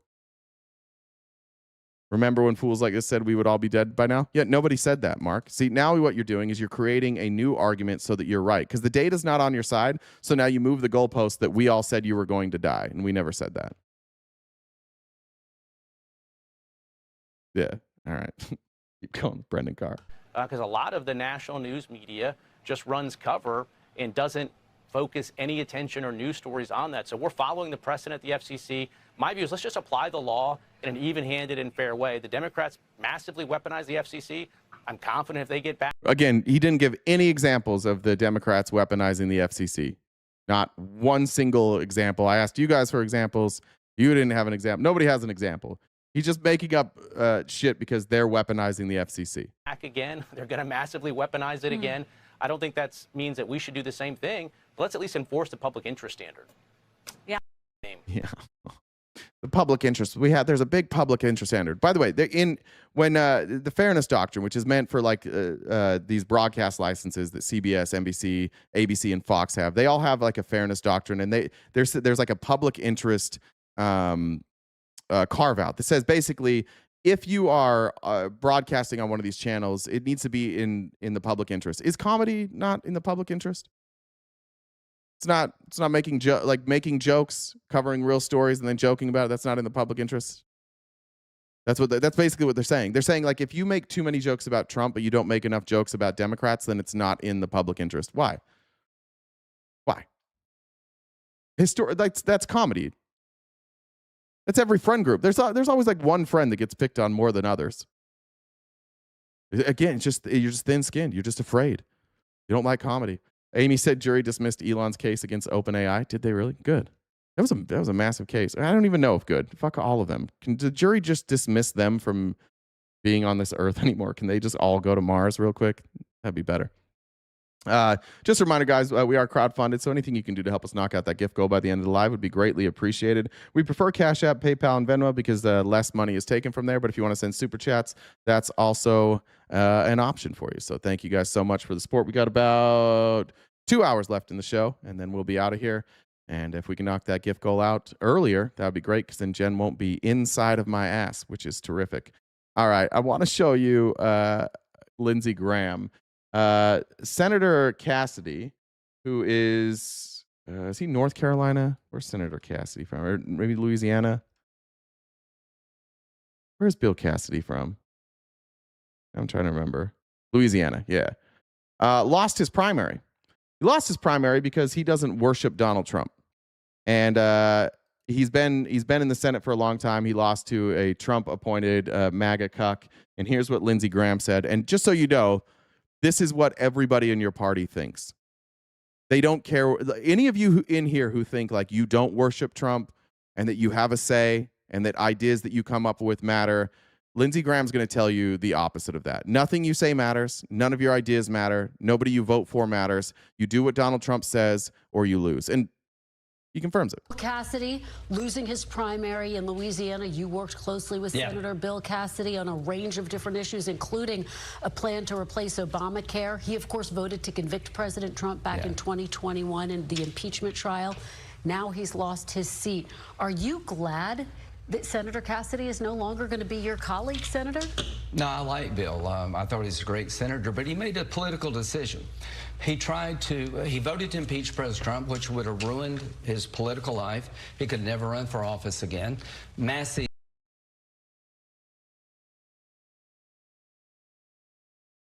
He got impeached twice. And then he ran for political office. I don't know what he's talking about. You can be impeached and run again. I know that because Trump got impeached twice. You can come back and run again. He's on the ballot Tuesday. He votes against Trump all the time. What's the headline? Trump strong. Those who try to destroy Trump politically, stand in the way of his agenda, are going to lose. Bill made a decision. What would LBJ do? Is it natural for a politician to go after people who try to destroy their political life? So Bill Cassidy's lost because he tried to destroy Trump. Massey's going to lose because he's trying to destroy the agenda. You can disagree with President Trump, but if you try to destroy him, you're going to lose because this is the party of Donald Trump. There you go. And by the way, in Article 1, Section 3, it allows the Senate whether to vote on whether or not an impeached and convicted official is disqualified from holding future office. So they can or cannot be disqualified, but it doesn't inherently mean that they can't run again. But there it is. You can't talk bad about Trump. You can't vote against Trump. You can't hold him accountable for crimes that he commits. Otherwise, you don't matter in this party anymore. That's your whole party. It's just Donald Trump. And so when you guys come in here and say, like, why are you talking about Trump every day? Because we don't have anybody else to talk about. Nobody else in your party says anything or does anything except for Thomas Massey, which we'll get to in a minute. I went out this morning to grab a coffee, came back. Andy Biggs, who's running for governor, has his signs up everywhere. Let me actually show it to you because I think he retweeted it. Let me show you what he's running on.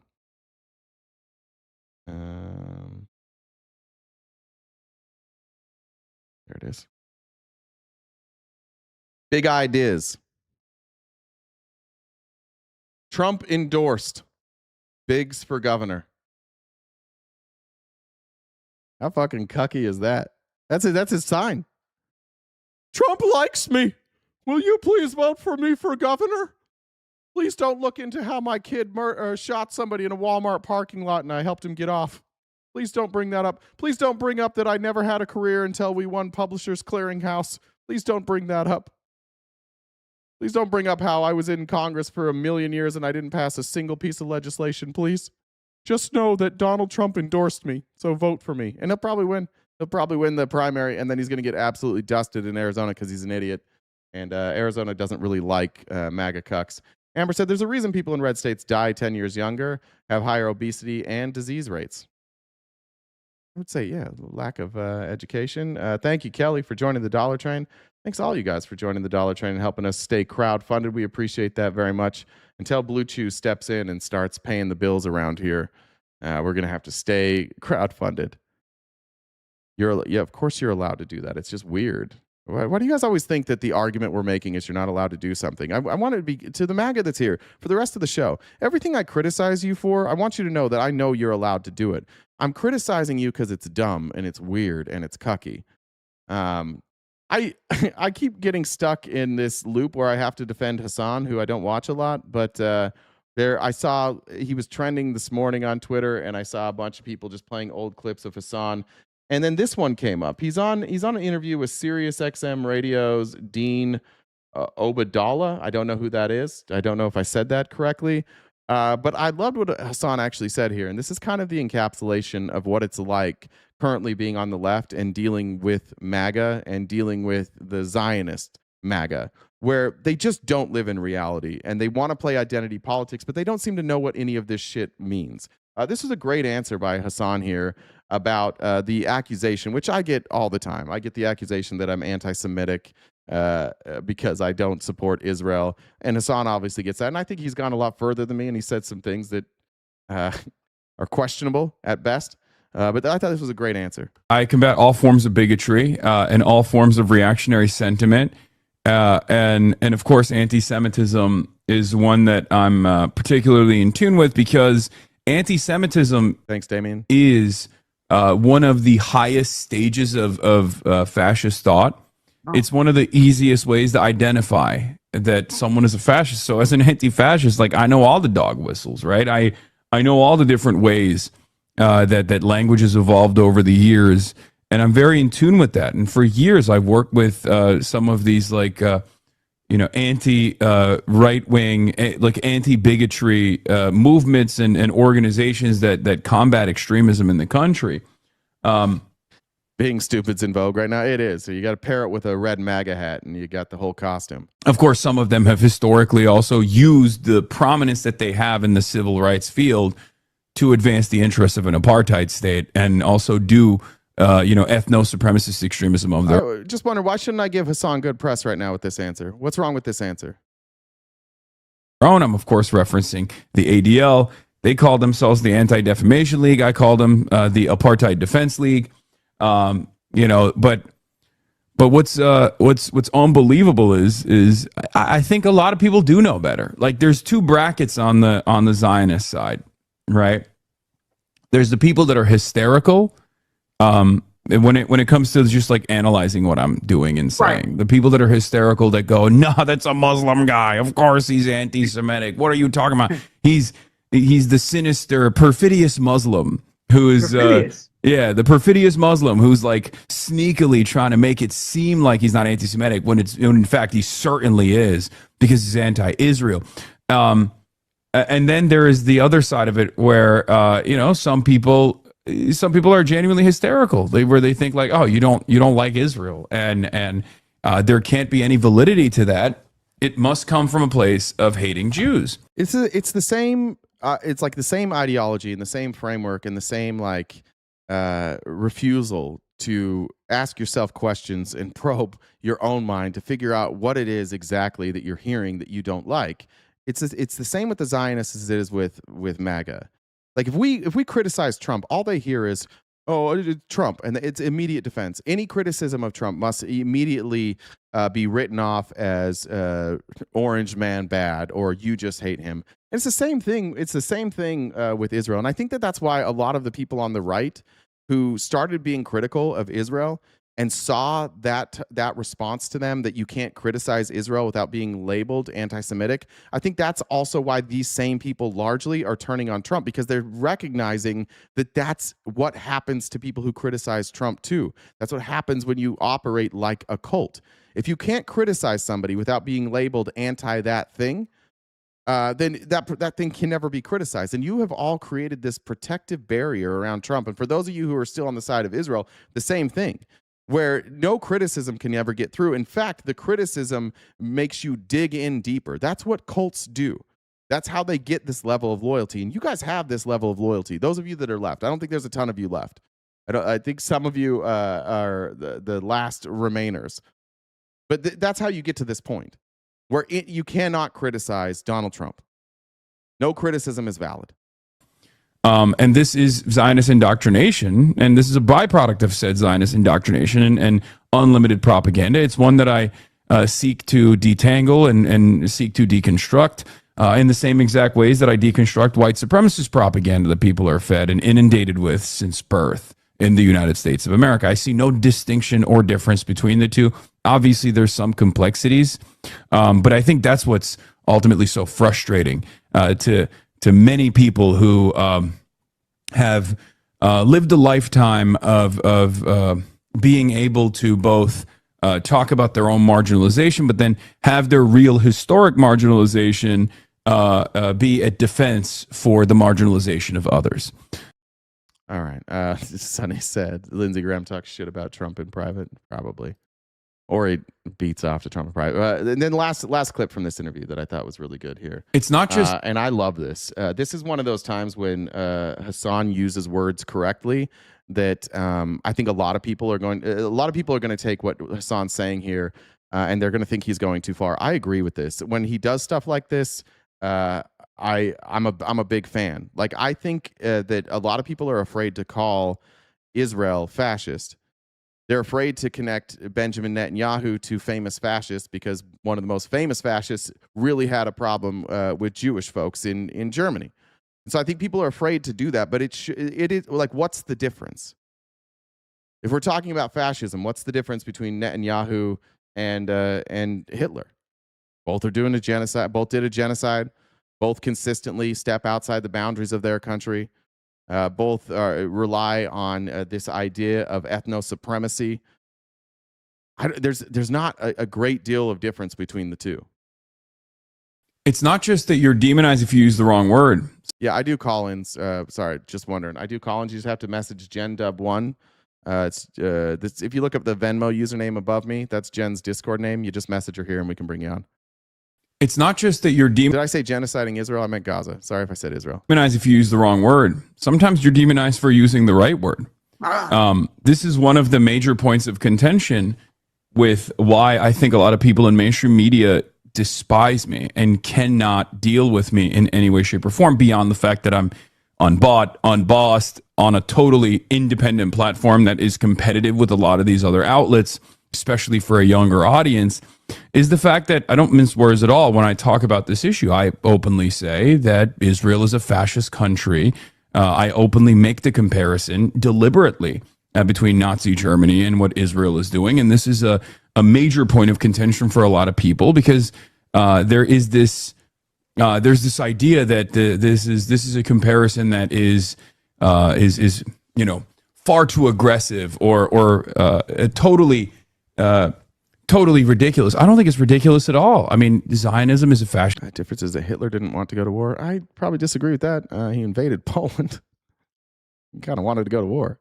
I mean, I think he thought maybe he could just invade Poland and nobody would say anything. He thought he could get away with it. Just ideology, and we are seeing the final evolution of this fascist ideology unfold. So as an anti-fascist, as someone who's anti-genocide, of course I have to be anti-Zionist. And you know, that's what really ticks off a lot of people, I think. They just can't deal with that, where they're like, no, you're supposed to maybe talk about this within the confines of what we perceive to be permissible. Anyways, I thought those were both really good answers by Hassan. We don't cover them that much, but occasionally you come across some clips that I like. I like what he said there. I think you should use the fascist word against Trump. I think you should use it against Israel. It fits. We've done this a million times, but every time we get a caller come up here and they say, what makes Trump a fascist? We go through all 14 tenets and he clicks off all 14, and then they usually drop a slur and hang up. Leanne said for the watermelon crawl. Thank you. Thank you, Janice said dollar train times 10, I guess. Appreciate that. All right, moving on here. All right, I think I mentioned this on Friday, but I didn't have the clip.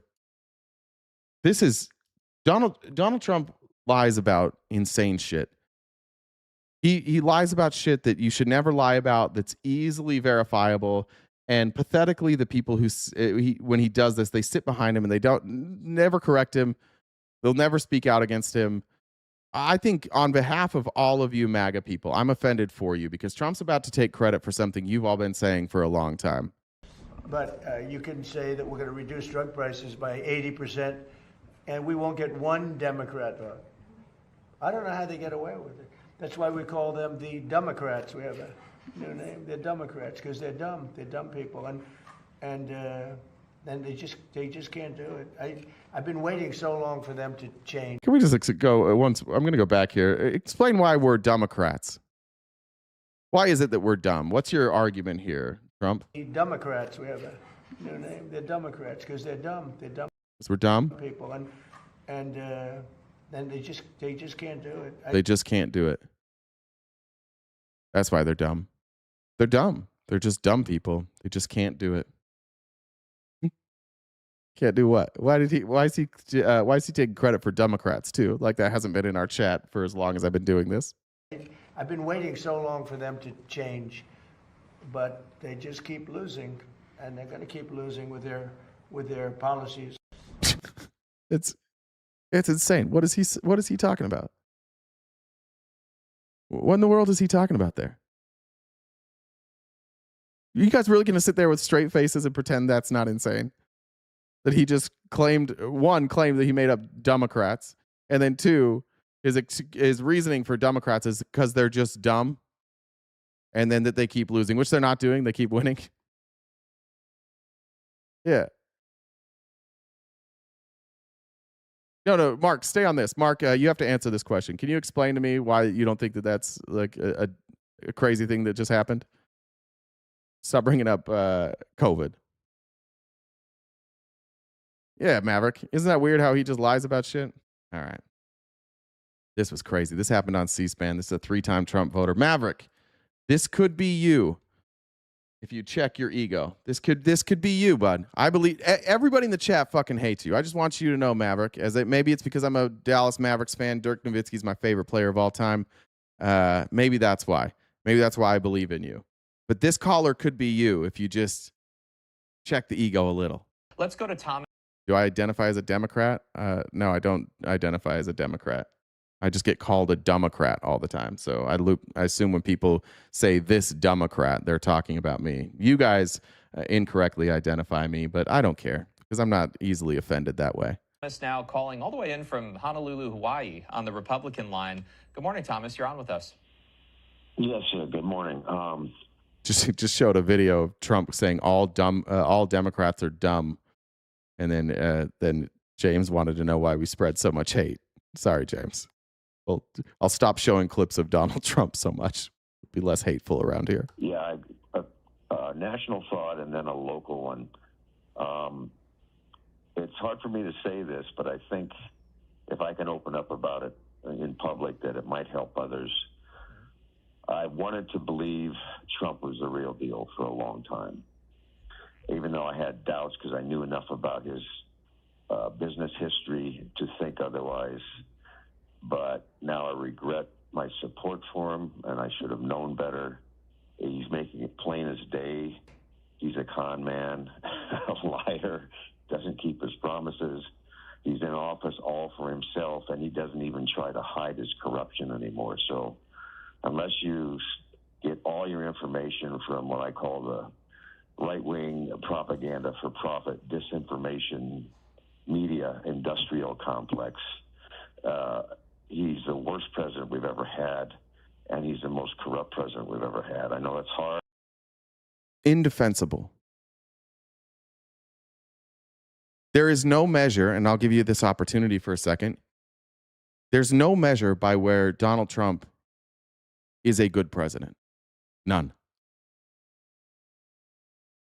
If you're going to take a president and judge what they do as president, you got to take from the time they took office till the time they left office. And you can go take everything in between.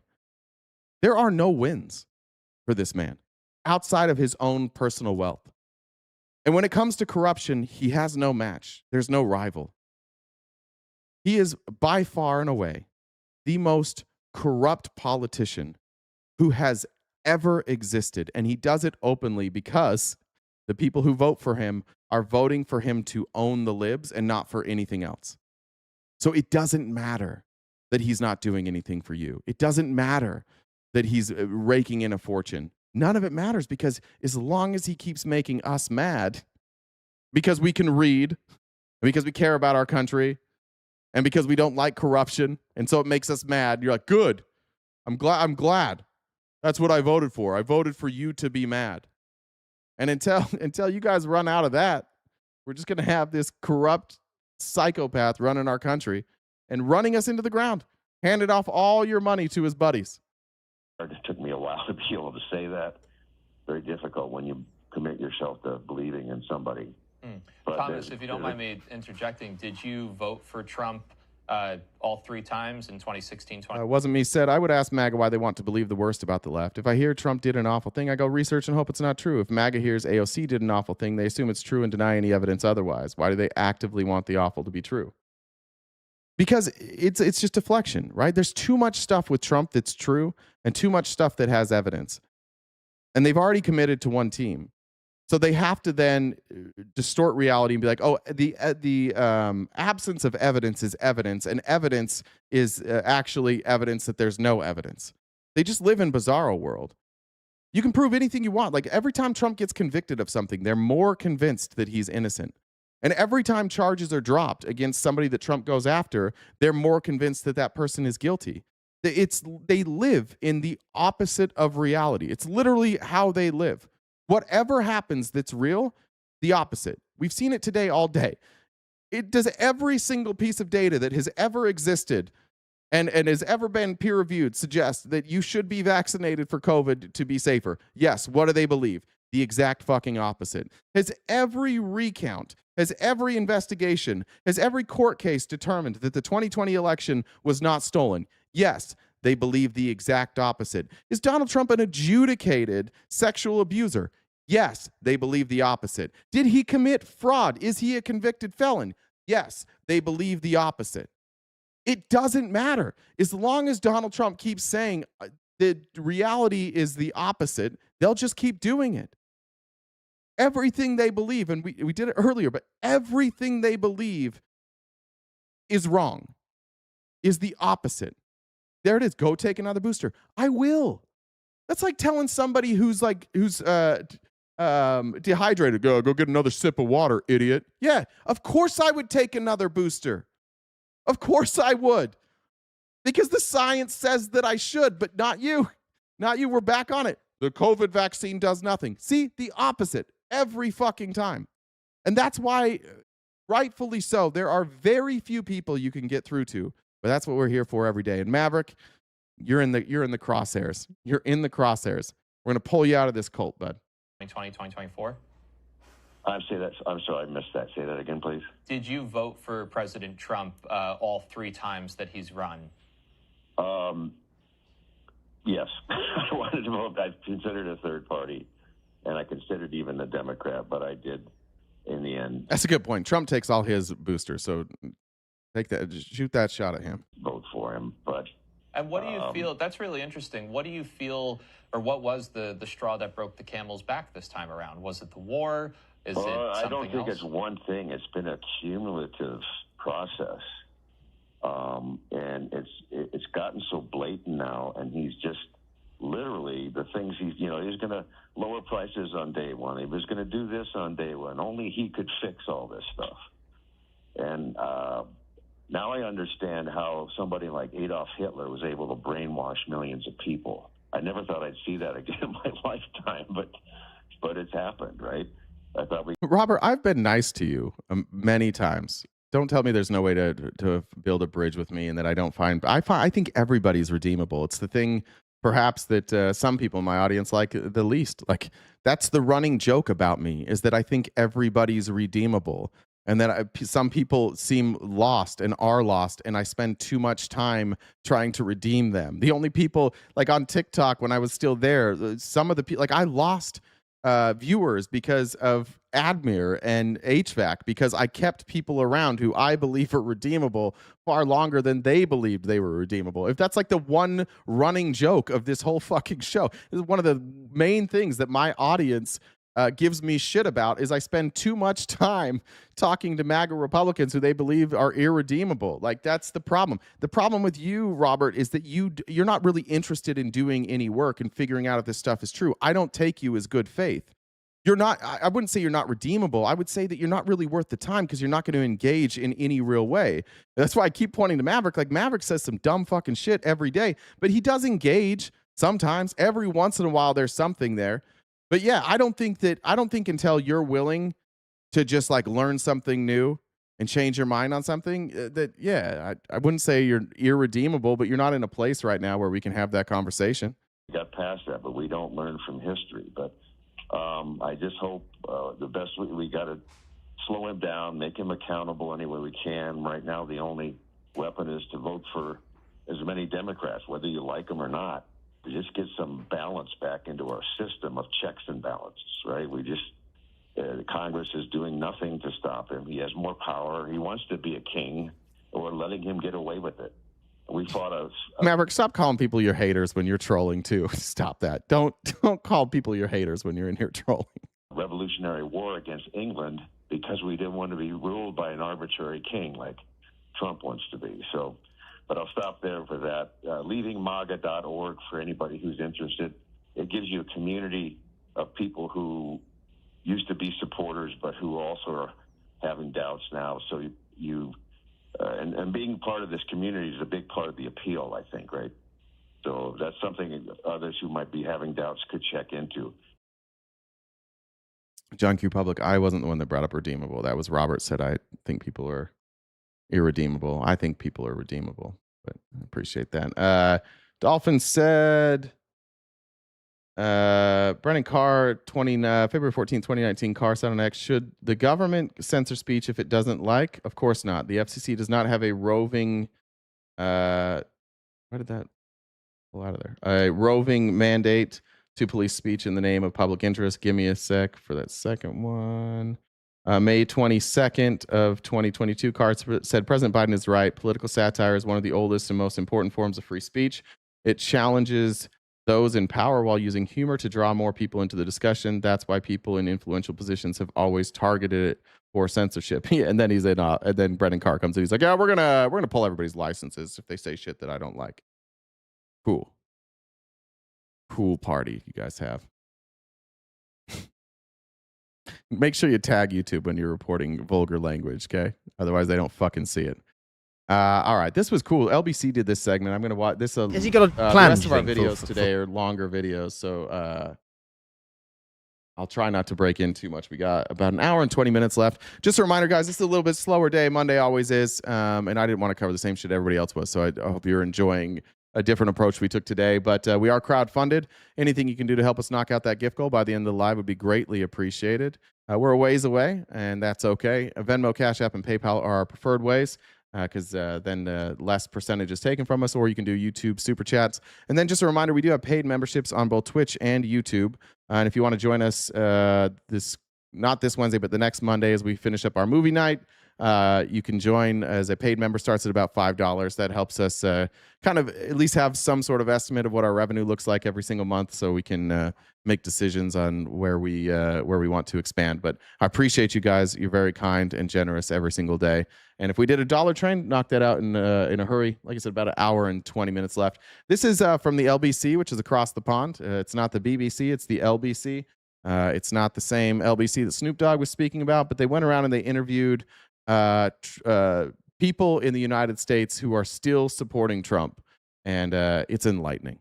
And we have to show this because of you Trumpers. I just want you to know, you Trumpers that won't come up here and talk to us, we have to show this.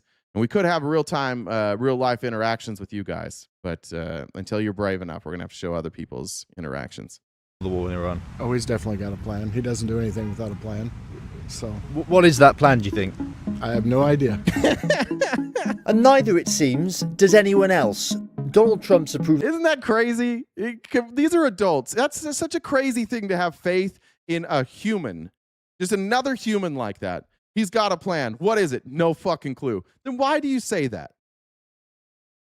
That's crazy. Don't say that somebody has a plan if you don't know what the plan is. Just say, it doesn't seem like he has a plan. I'd like to know the plan. That's all of you, though. What is Trump's plan? I don't know. I think he's just going to wake up and make you mad today. True. Ratings are at a historic low. The lowest net approval ratings ever for the president of the United States. That is a... we don't. Have you seen the Dem videos? Come on, man, dude. We're just covering the news right here, bud. And what you ought to do if you're a real human being is just engage in what's being said here and not play whataboutism all day. Could you just not do that? Could you, Redskins? Sorry, I know that's an offensive terminology for a lot of people. That's your name there. I guess YouTube allows that. Could you just engage in what we're watching and not play whataboutism? Like, be an adult. You would hate anybody if you were talking about anything else. And like, let's say you were talking about the Washington football team's game against the Philadelphia Eagles. And at the end of the game, I don't even know who, Jaden Daniels throws a dot to, I know Debo's probably not on your team anymore, but he throws a dot to Debo, and Debo's about to score the winning touchdown against the Eagles to go to the Super Bowl. And Cooper DeJean reaches out and he grabs Debo, horse collars him, and pulls him to the ground before he can catch the ball. And no flag is thrown. No flag is thrown. And it zero's on the clock. He's going to win the game. It's in the end zone. No flag is thrown. And you're talking to your Eagles fan friend, and you're like, bro, Charlie, what the fuck, man? Did you see that? And Charlie goes, well, remember in 1993 when there was a pass interference on the final play of the NFC title game? See? It's the same. You'd be like, shut the fuck up, man. Can we talk about what's happening right now and not go back to 1993? That's you. Don't be that guy. Okay? Just watch what we're playing here. If you'd like to send me a video to respond to, send me $10 and a link to the video, and I'll respond to that after this. But while we're watching this video, could you just pay attention to this video and respond to this? Thank you. approval minus disapproval. He's plunged America into another Middle Eastern war with no end in sight, which is hurting the US economy and pushing up. Alberto says, I watched Colbert for 20 years. I'm very angry. He'll find another home and it'll be better. Fuel prices and grocery bills. There's also the ongoing scandal of the Epstein files, where the president's name keeps cropping up. But there are still some I appreciate you laughing at my football joke there. Appreciate it. Now we're on the same page, right? Voters unwilling to give up on the president. I just have a quick question for the 37% who approve. What's your deal?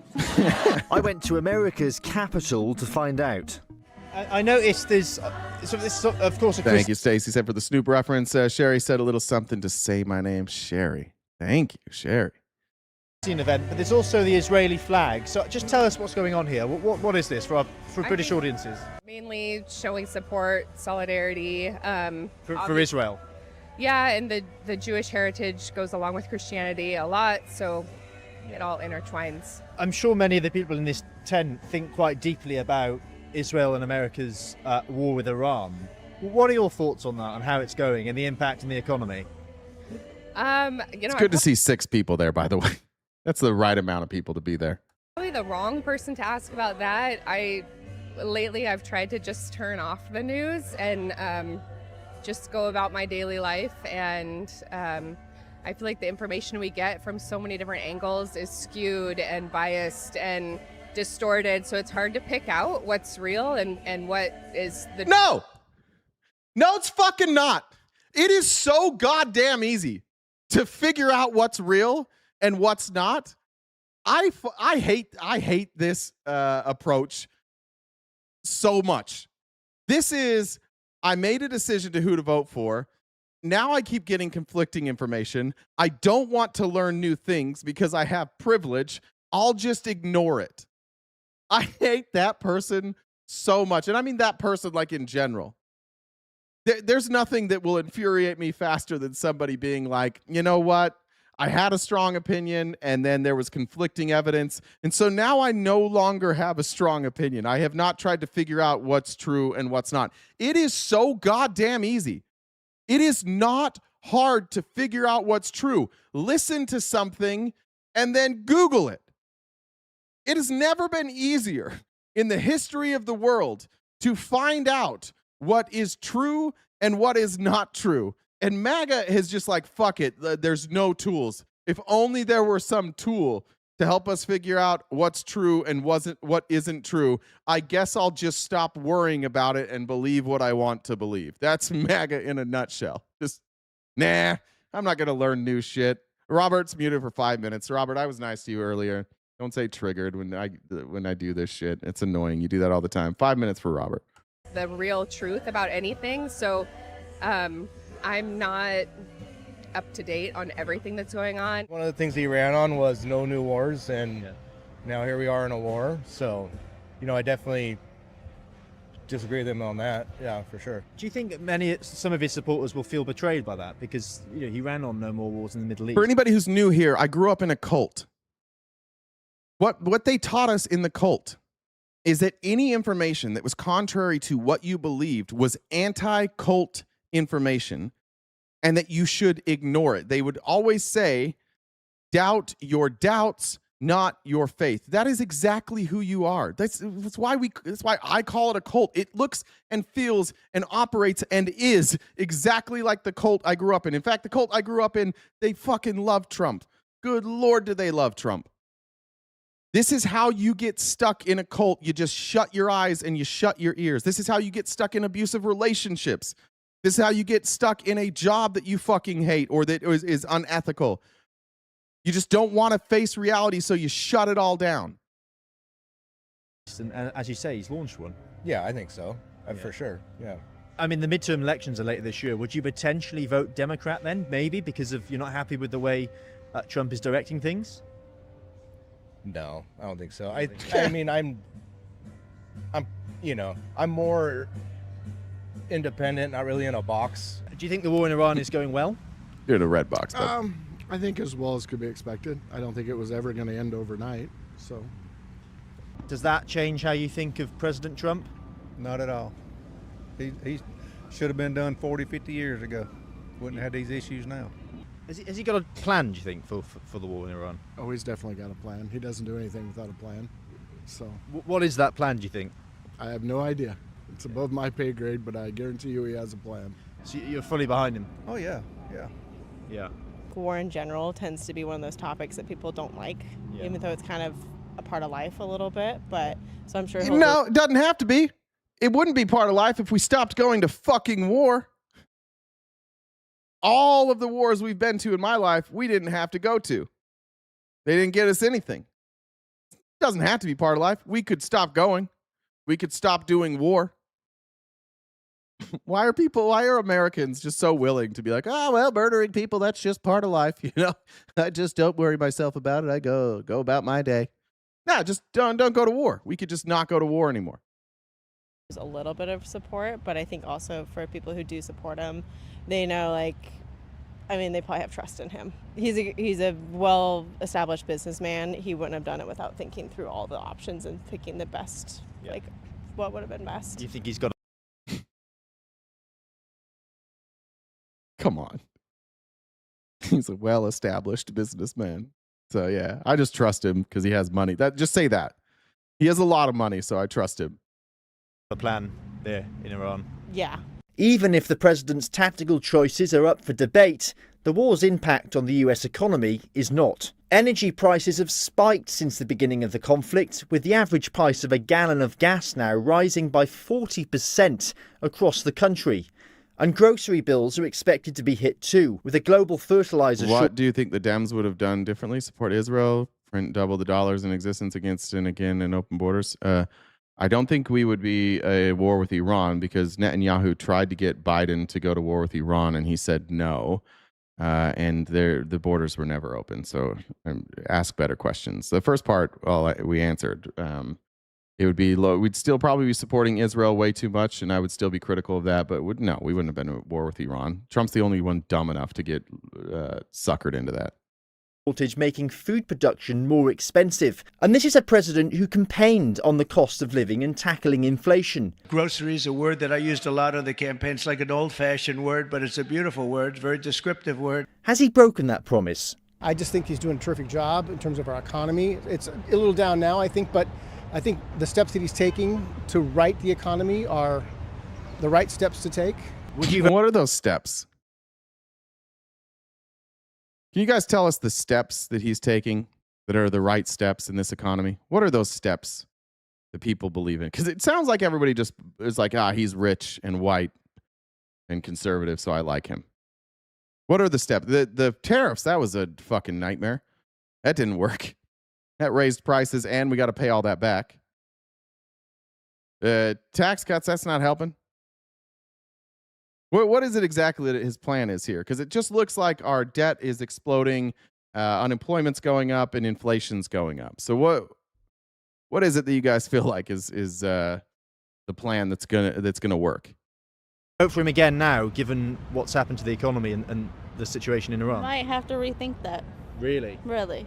Is that something that kind of changes how, maybe not just yourself, but your family and people who live around you who may have voted for Trump? Does it change how they think about him because of the impact of that?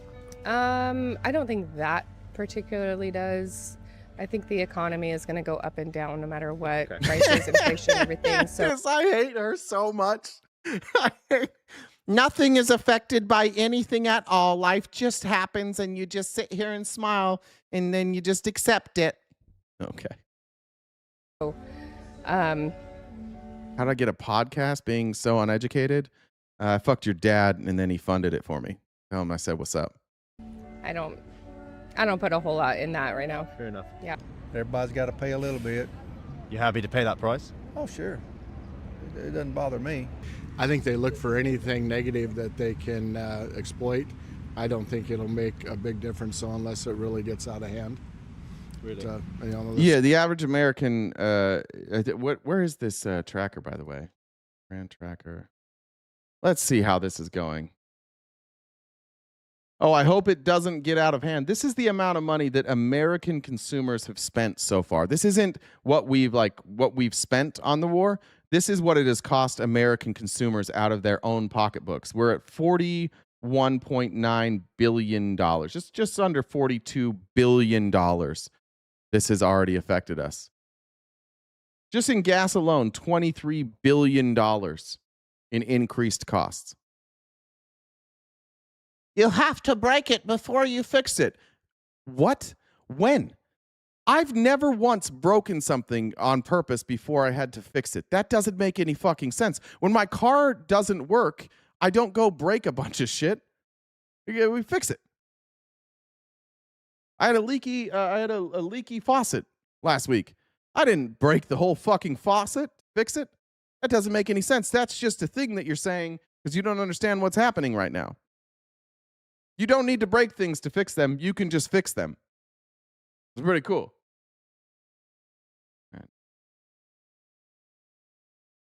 So prices really skyrocket, but a little bit is not going to hurt anything, I don't think. You don't think this is George Washington's economy, Sleepy George. Thanks, Ace. The impact of that war on the economy is going to change people's minds about Trump? I think it will. I think the longer the war goes on, the less popular it will be. Walter says MAGA is a fucking cult. Thank you. You know, although I think he's doing the right thing, I hope it's over soon. I don't think a prolonged war is good for the economy, and it's certainly not good for morale, and it's not good for the elections that are coming up in November. For the It's also not good for the people that we're murdering senselessly. We should probably talk about that too. It wasn't good for the innocent people in Iran who are dead now. It's also who it wasn't good for. It wasn't good for the 13 service men that are dead now. Not good for the other countries there that are getting collateral damage. It's not good for Lebanon. There are a lot of people this isn't good for. Party. Personally, it's not changing my mind. I'm not sure, really how much it's an inconvenience, but it's not huge. You think it's a fair price? Or? I think it's a fair price, yeah. Yeah, I think we're doing the right thing. With the Iran war dominating headlines, it's easy to forget another issue which has dogged the president. Jeffrey Epstein. The Jeffrey Epstein case. Jeffrey Epstein. Oh, great. Now we're going to talk to MAGA's best friend. Here comes the Jeffrey Epstein. It's fine. He was just a guy. He was just friends with Trump. It's fine.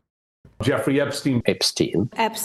Donald Trump continues to deny he had a friendship with the notorious paedophile. That's such old history. Oh, sorry, Brian. Very easy to explain, but I don't want to waste your time by explaining it. But he delayed the release of files which later revealed Epstein's global network of influence and threatened former allies who pushed for more transparency. How confident are Trump supporters that he's done nothing wrong? I try to tune a lot of it out because you get little sound bites and you hear a few words of maybe a broader sentence or speech that was given, and she's the worst. She's the fucking worst. I just try to tune that out too.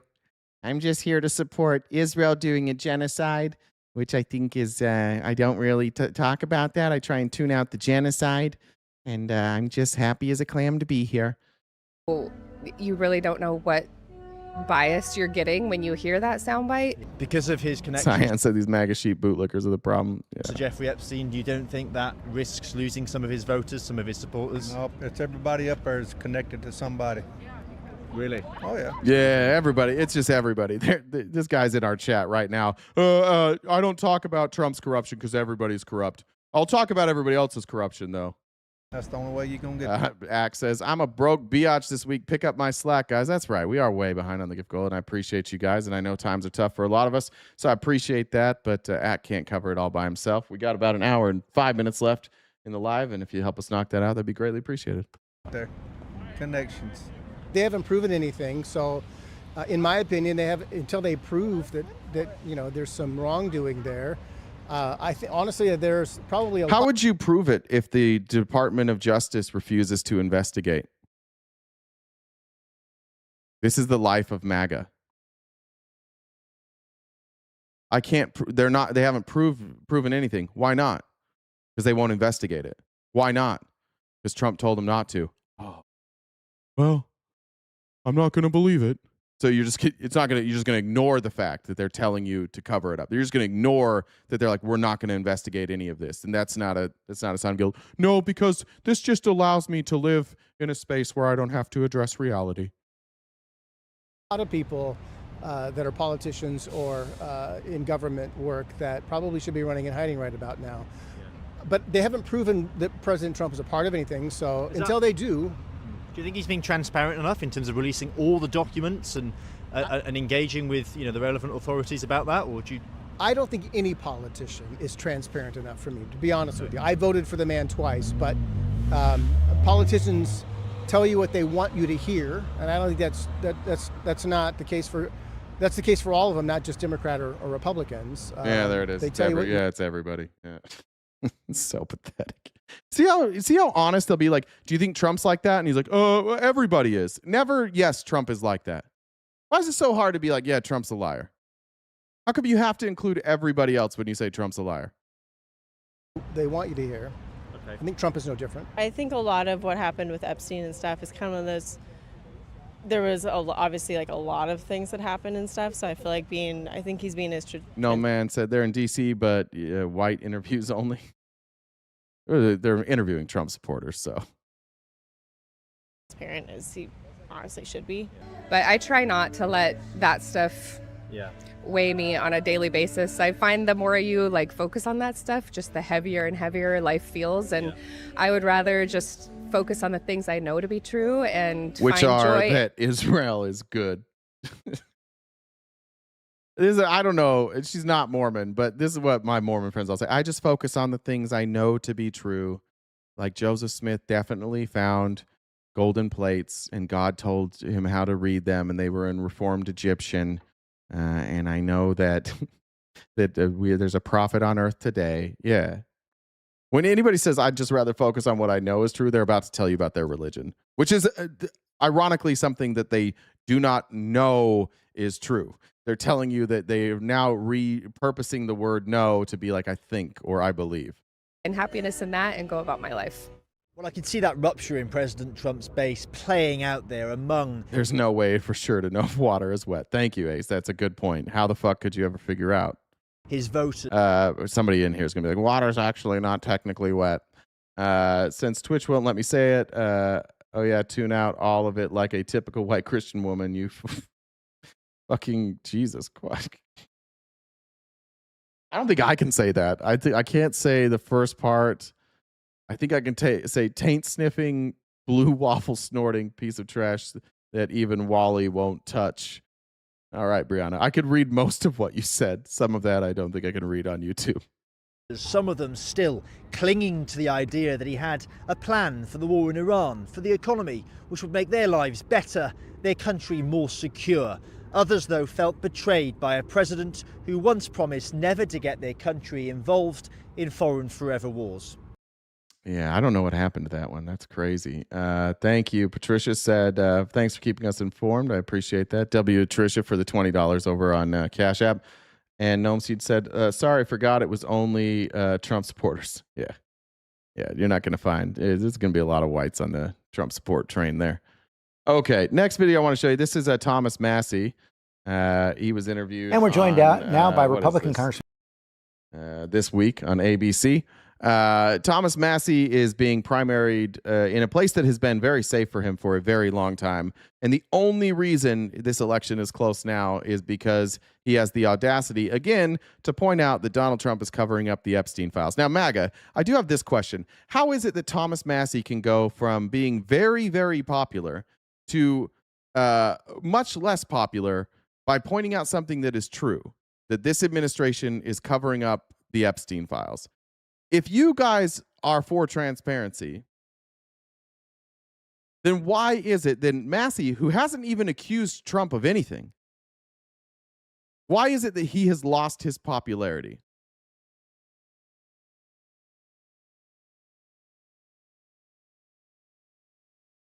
Can we explain that? It's not like the guy that he's running against has like markedly different ideas. The guy he's running against, I don't even remember his name. They'll say his name here. He won't debate Massie either. He refuses to have a debate with Massie. Can you explain that part of your party to us for those of us who aren't Republicans? Can you explain to us how when Thomas Massie stands up for the victims of Jeffrey Epstein, he loses all his popularity in the GOP? He votes no on all of Trump's agenda. What has he voted no on? What part of Trump's agenda has he voted no on? Can you give me some examples? We want him out. No, I know you want him out, but you guys want him out because he's talking about the Epstein files. You just won't admit it. Can you give us some names or some like policies that he voted against? What did he vote against?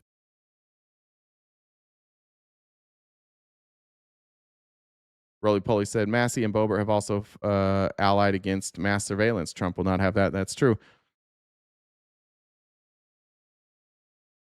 I bet they don't have something. It's always government overreach and funding forever wars. And then, of course, protecting or at least just giving these victims of Jeffrey Epstein a voice. But Trump didn't really have a problem with Massie until Massie started saying, like, release the Epstein files. Massie's voted against Trump before. He's voted against his budgets before. Never a peep from Trump. In fact, Trump liked him. But as soon as he brought up the Epstein files, suddenly you all hated him collectively. The alphas sure cuck hard. Oh, they love. The cucking is real. All right, here's Thomas Massie. Thomas Massie, Congressman, thank you for joining us this morning. You just heard Congressman Raskin right there saying the Democrats are going to move to block this funding if the deal goes through. Will you vote to block it? Well, I think we should talk about the 1.5 trillion. change the laws. It's almost impossible to sue the federal government if they infringe on your First Amendment, your Second Amendment, or your Fourth Amendment. And so we should change those laws so that to give people standing when they've had their rights violated, because people have been wronged. We need to make it easier to get that money, but that's action that Congress needs to take. I don't think you can do that. You can't just take $1 billion or $10 billion unilaterally with the executive branch. Congress has the power of the purse. So to be clear, then you would vote to block this funding and change the law in other ways? Do you guys have a problem with that? For MAGA here, do you have a problem with Massey not wanting to fund more wars and spend an additional $1.5 trillion? You lie so hard. Massey isn't going after Epstein stuff. He explicitly is going after Israel and their foreign lobbying. He's proposed a bill titled AIPAC. What are you on about? He's doing both, dummy. What are you talking about? I didn't say he only is going after Epstein. Did you hear the first part of this? He's talking about the spending bill right now. I don't think there's going to be a vote to block the funding. I would also, we support him for going after AIPAC. W. Thomas Massey. Change the law in other ways. Well, the congressman just said there would be. I guess we'll find out if there is. Meantime, you're facing a primary on Tuesday. In the wake of Senator Bill Cassidy's loss in the primaries yesterday in Louisiana, the president has been up posting on Truth Social throughout the night and into the morning about you. Just a few minutes ago, he posted this. I want to show our viewers right now. Bad Congressman Tom Massey voted against. I want to just talk about the language here by this genius. Regardless of age here, this is some of the worst fucking trash talk you'll ever see. And these run-on sentences barely make any fucking sense. I know that we're used to Donald Trump at this point, but I don't understand why we're still pretending that he's an intelligent person. This is gibberish. Against tax cuts, the border wall, our military enforcement. Actually, he voted against almost everything that is good. The worst congressman in history. Kentucky, vote the bum out on Tuesday. We can't live with this troublemaker for another 2 years. He's a true negative force. Your response? Well, I think that's going to help my fundraising at thomasmassey.com. Every time he tweets about me, it's good for, some money coming in because people don't like that. And, how did this... You're right, S. Papas. You just don't know how to decipher it, Democrat. They all MAGA have like a decoder ring. Here's what he really meant.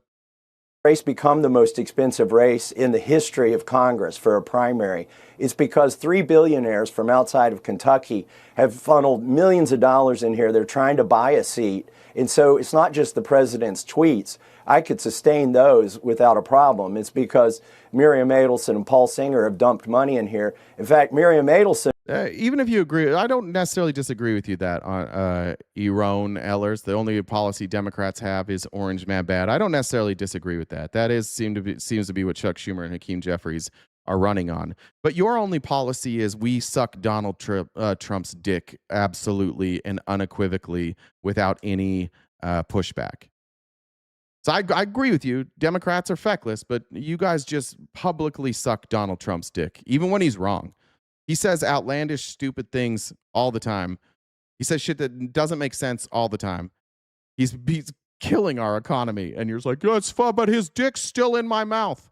And it's never going to get hard either. That's the thing. You keep thinking like if you use your mouth a little bit better, if you play with his balls, maybe you check his oil a little bit, you think like at some point it's going to get hard and this will all be over and you'll have the finish on your face that you always wanted, but it's not. It's never going to get hard. It's going to stay flaccid in your mouth the entire time. And all the taint tickling and ball grabbing and like staring him into the, like looking up into his eyes, none of that shit's going to work. It's just going to stay flaccid and you're going to look dumb. And that's why the Democrats' strategy of Orange Man Bad works, because everybody's looking at Orange Man with his flaccid dick in your mouth while you're caressing him everywhere, and they're like, what the fuck is that? Of course the Democrats are a better option. They're pointing out that that's weird, and you're like, oh, it's not weird. It's not weird at all. You guys just say Orange Man Bad. That's why they keep winning all of these primaries without ever doing fucking anything. I agree. If you guys didn't put up such a fucking waste of space as a human, then perhaps Democrats would be forced to do something, but you're not going to. You're just going to keep gargling those weird old balls. So stop doing that so we can have a better country, please. I would appreciate that. Nighthawk said, is it the outsourcing of critical thinking or the inability to critically think? Feels like the second. And W Nighthawk for the $50 sent on Venmo. Appreciate that. Amber said, sucks. We can send money to Israel where the government gives free abortions for any reason at any time, but we can't get them in many areas. My tax dollar is hard at work. Kyle says, how does Elon Musk tie his shoes? in little Nazis. That's the most adorable way I've ever heard somebody talk about Nazis. That's it was cute as a bug's ear right there. All right, back to Thomas Massey. Sorry for the vulgarity there, but I couldn't figure out a better way to explain what you guys do to Donald Trump. And has given so much money to my opponent, then instead of paying for the ballroom, they're going to need taxpayer money for the ballroom now. Ballroom is what MAGA hopes to gain in their mouth as they do their jaw exercises every morning. Now, well, you see, and you've actually said this week that your vote is a referendum on whether Israel gets to buy seats in Congress. What did you mean by that? Well, the RJC, AIPAC, and Miriam Adelson and Paul Singer, they're all part of the Israeli lobby, and that's where all the money comes from. And it will be a referendum on foreign policy, whether Israel gets to dictate that by bullying members of Congress. And I'm the one they haven't been able to bully, so they're putting all the brunt and the force on me. But you can tell that I'm ahead in the polls and they're desperate. That's why they're sending the Secretary of War to my district tomorrow. That's why the president... Yeah, that's a good point. Pete Hegseth is campaigning right now. The Secretary of Defense, and by the way, you want to prove that Thomas Massey does still do dumb Republican shit? He says Secretary of War. The Secretary of Defense is openly campaigning. Quick, name the other Secretary of Defenses you've ever seen campaigning. None. Ever. Because it wasn't a cult. President's losing sleep and tweeting about this. That's why AIPAC has dumped another $3 million into my race this weekend. It's because they're panicked and they really haven't been able to gain a lead in this race. You say the president is desperate, but he's got a pretty good record of defeating people he wants to target in Republican primaries. We saw Bill Cassidy yesterday. We saw what happened in Indiana. How are you going to be able to overcome the president's opposition? Well, I have the endorsement of the Right to Life organizations, the gun organizations. Bullfrog. Bullfrog has to be. I can't wait for our great president to be the first to have a third term in decades. Well, decades? How many decades? There's a lot of decades. Who made the account? Which one of our usual viewers made the Bullfrog actual account and is spamming this nonsense? That is adorable. Whoever's doing, is that Cam? That's got to be Cam. I had 4 members of Congress come here yesterday and campaign with me. So my situation is a little bit different. Plus, I've had millions of dollars come in from the grassroots, tens of thousands of donors to my website, thomasmassey.com, and it's still coming in, and that's how we're going to beat them. The Senate is poised to trying to pass $1 billion in funding for the White House renovation that includes the ballroom, the security funding. The parliamentarian has ruled it out of order, but the Senate Republicans say they're going to fix that. If it comes to the House, will you vote for that funding? No, I don't think we should. We were originally told that the president's friends were going to pay for this ballroom.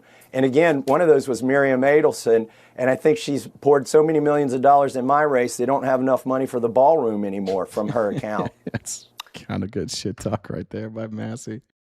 Appreciate that. In other news, Secretary of Defense and this administration continues to be thin-skinned little bitches, and now we're abandoning our allies about being because we're thin-skinned. Trump administration's walking away from a long-running body that works on Canada-U.S. defense initiatives, claiming Canada has failed to meet its commitments on defense spending. They didn't say those nice things about us, so now we're mad.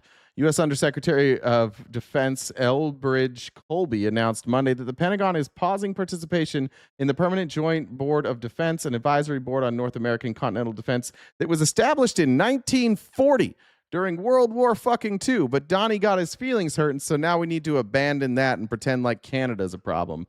Only by investing in our own defense capabilities will Americans and Canadians be safe, secure, and prosperous, Colby wrote. Unfortunately, Canada has failed to make credible progress on its defense commitments. but was supposed to implicitly lay some of the blame for the U.S. move on Prime Minister Mark Carney's frequent statements about making alliances with countries other than the United States in the wake of U.S. President Donald Trump's trade war and calls for making Canada the 51st state. You can't talk back to Donald Trump. When Donald Trump says that you have to be the 54th state, you can't talk back to him, and you can't have any other friends. No other alliances. We're mad at you now. We can't be friends anymore. That's our official foreign policy now. That's our official defense strategy with Canada. If you don't do the things that we want, then you can't be our friend anymore. Tell me what, I mean, I know the voice is probably frustrating for some of you, but like, what is the difference between what I'm saying and what this is saying here? We can no longer avoid the gaps between rhetoric and reality. Real powers must sustain our rhetoric with shared defense and security responsibilities. What did Canada do? What'd they do? Why are you guys mad at Canada now? We're not going to do military things with you no more. We'll take Alberta. They're cool. They're not. They're as dumb as you, Maverick. Alberta wants to be. Do you know why Alberta wants to be here? By the way, I'm fairly good friends with, I think, one of the third richest families in Alberta. You know why they want to be part of this country? Because they have a bunch of fucking rich people in Alberta and they don't like paying taxes. And so they convince everybody that there's a culture war and they want to come here so that those rich people don't have to pay any fucking taxes. Alberta is Florida, dude. There's a bunch of rich people and everybody else is struggling, but you think, like, they think because there's oil money in Alberta that everybody in Alberta is rich. They're exactly the same. Stop. That's not cool. Stop sucking their dick too. Matlock said, I'm Albertan. Okay, well, I'm sure you know the Shaw family. They're big fans of Alberta. Big fans of changing the tax policy there in Alberta. Alberta is Texas. Yeah, but Texas might be better because there's some little less crazy than Florida. Canceling it is a needless provocation that sends the wrong message to Ottawa and other U.S. allies, Bayoumi told CBS News. The board was created in 1940 by FDR and William Lyon Mackenzie King. Although it's supposed to meet at least annually, the last readout published by Canada or the U.S. of a meeting was back in November of 2024 in Ottawa. That suggests that the body has not met since Trump returned to the White House. Cool. Why the fuck are you guys mad at Canada? Canada's the nicest country ever. Stop picking fights with Canada. That should be all the evidence you need that Donald Trump's a piece of shit, that he can't get along with Canada. Who the fuck can't get along with Canada? Everybody likes Canada. They don't hurt anybody. They're polite. They're easy to work with. Only Trump could figure out a way to make it impossible to work with Canada. Damien, appreciate that. Thank you for the $5 over on Cash App. Which time we got? 45 minutes left. Yeah, thank you guys. You're making a huge dent in that gift goal, and I appreciate that. Jen will not knife me later, so that's great news. I want to show you this. This is going to be a little boring for some of you. MAGA, sorry. Please, MAGA, if you'll do me a favor, though, while we're watching this, a lot of this is going to be right over your head. This is a little bit more in-depth foreign policy. And so rather than try and distract people in the chat, could you get out your favorite fidget spinner, or maybe see if your mom will let you borrow the iPad for a minute, or turn on Candy Crush, Pokemon Go. Can you do something for a couple of minutes while we do this? And can you just not distract people? Maybe get out the colored pencils and stuff. Go for a walk. I'd say masturbate, but it's a 5.5 minute video, and you'll be back before the minute's up. Just one of those things would be great. This is Steven Sembler. He's from the Security Policy Reform Institute. And last week, the Defense Department lied in front of Congress and said that the cost of the war so far, they said $25 billion, then they revised it to $29 billion. Unfortunately, we can get the real numbers, and you might be surprised to know that the Defense Department is lying. Delve more into the accounting tricks, but just kind of give people an overview. You don't understand politics. Trump is playing chess. You're playing checkers. No, Trump is playing with his asshole, and I'm trying to enjoy my morning cup of coffee while a crazy man is fingering his asshole. That's the two different things that we're playing right now. He might be using a pawn to stuff up his asshole, but it's just a crazy man fingering his asshole in public, and we're like, could you stop that? And then you are the person that's like, let him do it, man. freedom of speech. Somehow you think that's freedom of speech. He's actually making some good points. That's you just in the corner drinking your cold brew. View of how you came to this estimate. Right. So this is direct war costs only. I'm not looking at the broader economic costs. I'm not looking at the longer term budgetary costs like veterans care. This is just the amount that the U.S. has put up so far, the amount of resources that the U.S. has committed to this conflict, conservatively, of course. And I did it this way, one, because, frankly, the economic cost... It's not that bold to assume that, honestly. Bold to assume he can reach his own asshole. He has handlers. So what they do is they put him on his back, they fold his legs over, and then it's just there. And when he's finished, he has to get help up. But he can stay in that position. They just have to fold him into that position first. Evaluation's a little bit beyond my skill set. I only know like one or two people who can do it well. Linda Bilmez is probably the best person to do it. She probably has a cost estimate coming out, at least from what I can gather.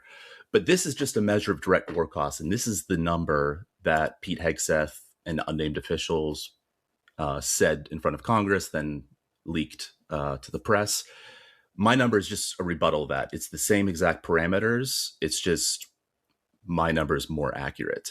And it's Mark, I asked you to go color and see, Mark, you're doing what I asked you not to do. Please don't come in here and change the subject. Go color. Come back. I'll whistle. Republican MAGA, you step away. I'll go. When it's time for you to come back and you're done coloring, you can come back. Just listen for the whistle. But I've asked you nicely to leave because you're not going to understand this stuff. Broken down into four categories. One is operations, the cost to basically operate to conduct war operations. It's the cost of deployment. It's the cost of an operational tempo that exceeds peacetime by a lot. The costs are higher. War makes everything more expensive, including war, particularly the logistics tail of it. And it's ironic in some ways that this war has jacked up fuel prices, and then fuel prices are such a huge part of military expenses. It's so frustrating with conservatives who say that like they're fiscally responsible. Yeah, you're fiscally responsible in the same way that somebody would be fiscally responsible if every year their credit card company just raised their limit so that they could keep spending. This is silly. They're saying it's $25 billion. It's like $80 billion. We want $1.5 billion or trillion dollars worth of new spending. And you're like, yep, we're fiscally responsible. So the war they're fighting has made war itself more expensive. So operations is one. Weapons is another. This is the biggest category. Over half of the total at about $40 billion. Better than giving hundreds of millions to others? No, Bullfrog. This is just fucking math. It is substantially worse to spend 70 to 80 billion with a B on murdering people in Iran than it would be to give a couple $100 million to others. That's just math. And this is another one of those examples of why you guys should be quiet right now. Because millions is much, much smaller than billions. That was a silly thing you said. A little bit over. And this is just the burn rate of munitions that you hear reported, the interceptors especially, that have been such a huge expense. Then there's losses, which we don't have a full picture of because a lot of the losses to military bases and other assets to the region are based off of satellite imagery. And right. Another thing the Pentagon's been lying about for the last 2.5 months. Exactly. And then the Pentagon has, I don't know, scandalously worked out a deal with several satellite imagery companies like Planet Labs, for instance, where they delay or obfuscate entirely satellite imagery of U.S. bases. So basically the damage to U.S. bases is pretty much on a 2-week tape delay. So, just to put a point on that, like the Washington Post did an analysis of this, they had to go with Iranian satellite imagery because the Iranians have been releasing their own satellite stuff. Yeah, Clown Show's correct. Our own media can't even cover this war. Our own media has to rely on Iranian intelligence because they're so paranoid at the Pentagon that they won't tell us anything. They won't show us anything. They're just full on trust me, bro. And so American news outlets have to rely on other countries to get the story in Iran because one, our country won't tell us give us any information, and two, they keep telling us information that turns out to be wrong. Every time they open their mouth, they lie to us. That's the state that we're in right now. And if you're still MAGA at this point, I just need you to understand that what you're siding with now is, come on, guys, trust the government. Come on, guys, just trust them. They're going to do good things. Come on, guys. That's what you've been reduced to. Cheerleaders wanting us to believe Pete Hegseth? You out of your fucking mind? You want me to believe a drunken weekend Fox News host? That's what you want. That's how you think our foreign policy should operate? Just believe them. They'll tell you the truth for sure. Which is not as refined or as sophisticated as what the U.S. or the Planet Labs and those companies could be doing, but that's the only place that any information is coming from. And they geolocated. They did a lot of work to make sure that these images were really showing what they were showing. But it's clear that there's extensive damage. Can you, Mark? Sorry, bud. 5 minutes. Can somebody mute Mark for like 5 or 10 minutes until we're done with this? Thanks, Mark. I tried my best, bud. Go color. Damage that is not really being. It can't be assessed yet because the Pentagon's covering it up, basically. Exactly. And you notice every single time there's a revelation in that regard in terms of damage to U.S. military bases using revealed by satellite imagery, it's always far more than, somewhere in the article it says far more than previously disclosed or far more than administration officials will admit. Every time. Name a story that's come out of Iran that didn't have to be corrected and turned out that they were lying to make it either look like we were more successful than we were or the damage done to us was less. Every time. They lie every fucking time. Every time. And I think that you guys have just gotten used to that. You're ready for live, so you're like, when they lie, we just accept that. That's what the Republicans do to us. That's what MAGA does now. They just lie to us, and since I'm already MAGA, I'm just on board now. I'm going to pretend I'm in on it.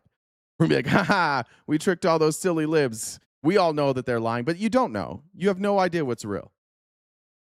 Sully said, just my Antifa dudes, love you all. Jen's let me know she has to head out real quick. So if you're sending messages to Jen, she'll try and get those into me. But if they're a little bit delayed, we apologize for that. Again, this is just an administration they see value in performing the war itself. And if the performance is compromised in any way or infected by real world considerations like fuel prices or cost of living or the budgetary cost or damage to U.S. military infrastructure and assets, then it looks bad. All right, I'm going to cut it off right there. Is it frustrating for any of you, or are you just cool with that? Are there any MAGA? Actually, I just want to know that. Is there any MAGA that is frustrated with the fact that you're lied to all the time? I was convinced by the Iranians on TikTok that were celebrating. That's a dumb reason to be convinced. Maverick, how would you know that anybody celebrating? How would you know that they were Iranian? How would you verify that information? How would you know what they were celebrating? How would you know that what you're watching is a celebration of what you think you're watching? Were you able to? The real question: were you able to decipher what they were saying? Do you know when that video was made, or did you just read a headline? Said, "Oh, they're celebrating." I'm assuming you're talking about Iranians celebrating the bombing. I mean, that's a weird way to be convinced. You shouldn't be convinced by that ever. If you can't verify what that video is, it should not be convincing in any scenario. You should ignore it. It shouldn't be part of your decision-making process anymore. This is what I mean when I say, Maverick, that you guys I don't think you really know how to find out what's true. It's like that lady in the last video, oh, I don't really know what's true, so I'm just going to believe what I want. That's a crazy thing to be convinced by, right? All right. I'm going to move on to some Trump corruption, then we'll get out of here. That'll be how we finish things off today. Let me make sure I got comments. Jen. All right. Let me update the gift goal here. Got about 30 minutes left. We'll knock that out. No problem. Thank you guys so much. You've been very, very generous today. If you haven't donated already today and you'd like to, you can help us out by Venmo, Cash App, or PayPal, or Super Chats. All that goes towards us keeping the lights on here and keeping Jen from stabbing me. So I appreciate you guys in advance. We did a dollar train. We knocked that out by the end of the live. But I want to talk about this real quick. 60 Minutes did an awesome episode. I can't show the whole thing because 60 Minutes will take down our whole channel. I can only show it in clips. But they were working with, they interviewed a organization called the Anti-Corruption Data Collective.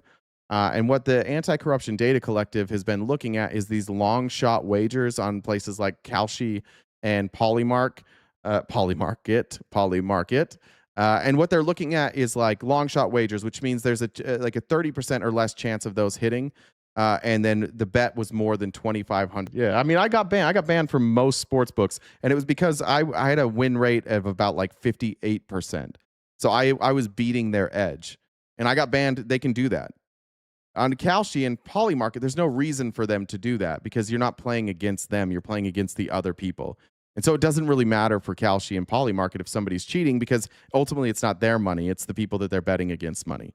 So they don't really care about that. You have to ignore 60 Minutes because they're not legitimate. Yeah. All right. Well, somebody mute Everett then. We don't need your Everett. I'm doing 60 Minutes the rest of this. So we'll mute you for the rest of the live since 60 Minutes. We don't want to talk about them.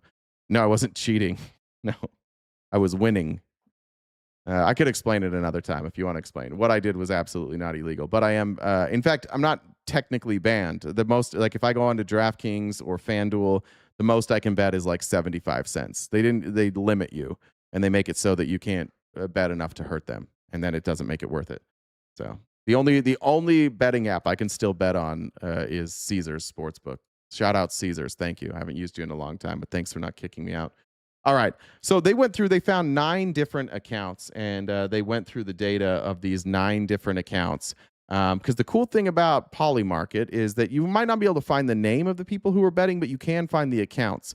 And if you find these accounts and you find out that they're all betting in a similar way, that's going to go a long way for an investigation. However, we live in the United States of America where we have the most corrupt Department of Justice ever to exist. And whoever has this insider information is getting this insider information from somebody close to Pete Hegseth or Donald Trump. And they're not going to rat out their friends because all they do is help their friends get rich. So it's likely that nothing will come of this until the Trump administration is gone. But private or independent journalists and investigators are pretty easily able to determine that these people are trading off of insider information. And if they're not members of the military, then we got a lot of leaks because that means somebody in the military is leaking to somebody else. The most insane was a member of the military that bet on the capture of Maduro and made 400,000. So they're just pointing out here that like we've already caught one person making 400,000. This is 2.4 million. Crazy part. 98% win rate. Wait. 98. Remember, if you go backwards, they were alarmed that the win rate was 52%. 90? The average number, what did they say, 8%? 92%. That means that on the 8% that they're missing, they probably had to push the military action back a day or two. 98, sorry, yeah, 98. They're a joke. That's why, because we don't have a real country right now. If you're friends with the president, it doesn't matter. You can just do whatever you want. Know this. Kind of tempting to try and follow these bets. I don't know if you can follow bets like that. I think you can see the bets once they're placed, but I don't know if you can follow them. Yeah, of course. Yeah, exactly. Proud atheist. They're in on the take. This is this administration. They're all insider trading on Polymarket, on crypto, on stocks. They're all just making themselves filthy fucking rich. Let's go here.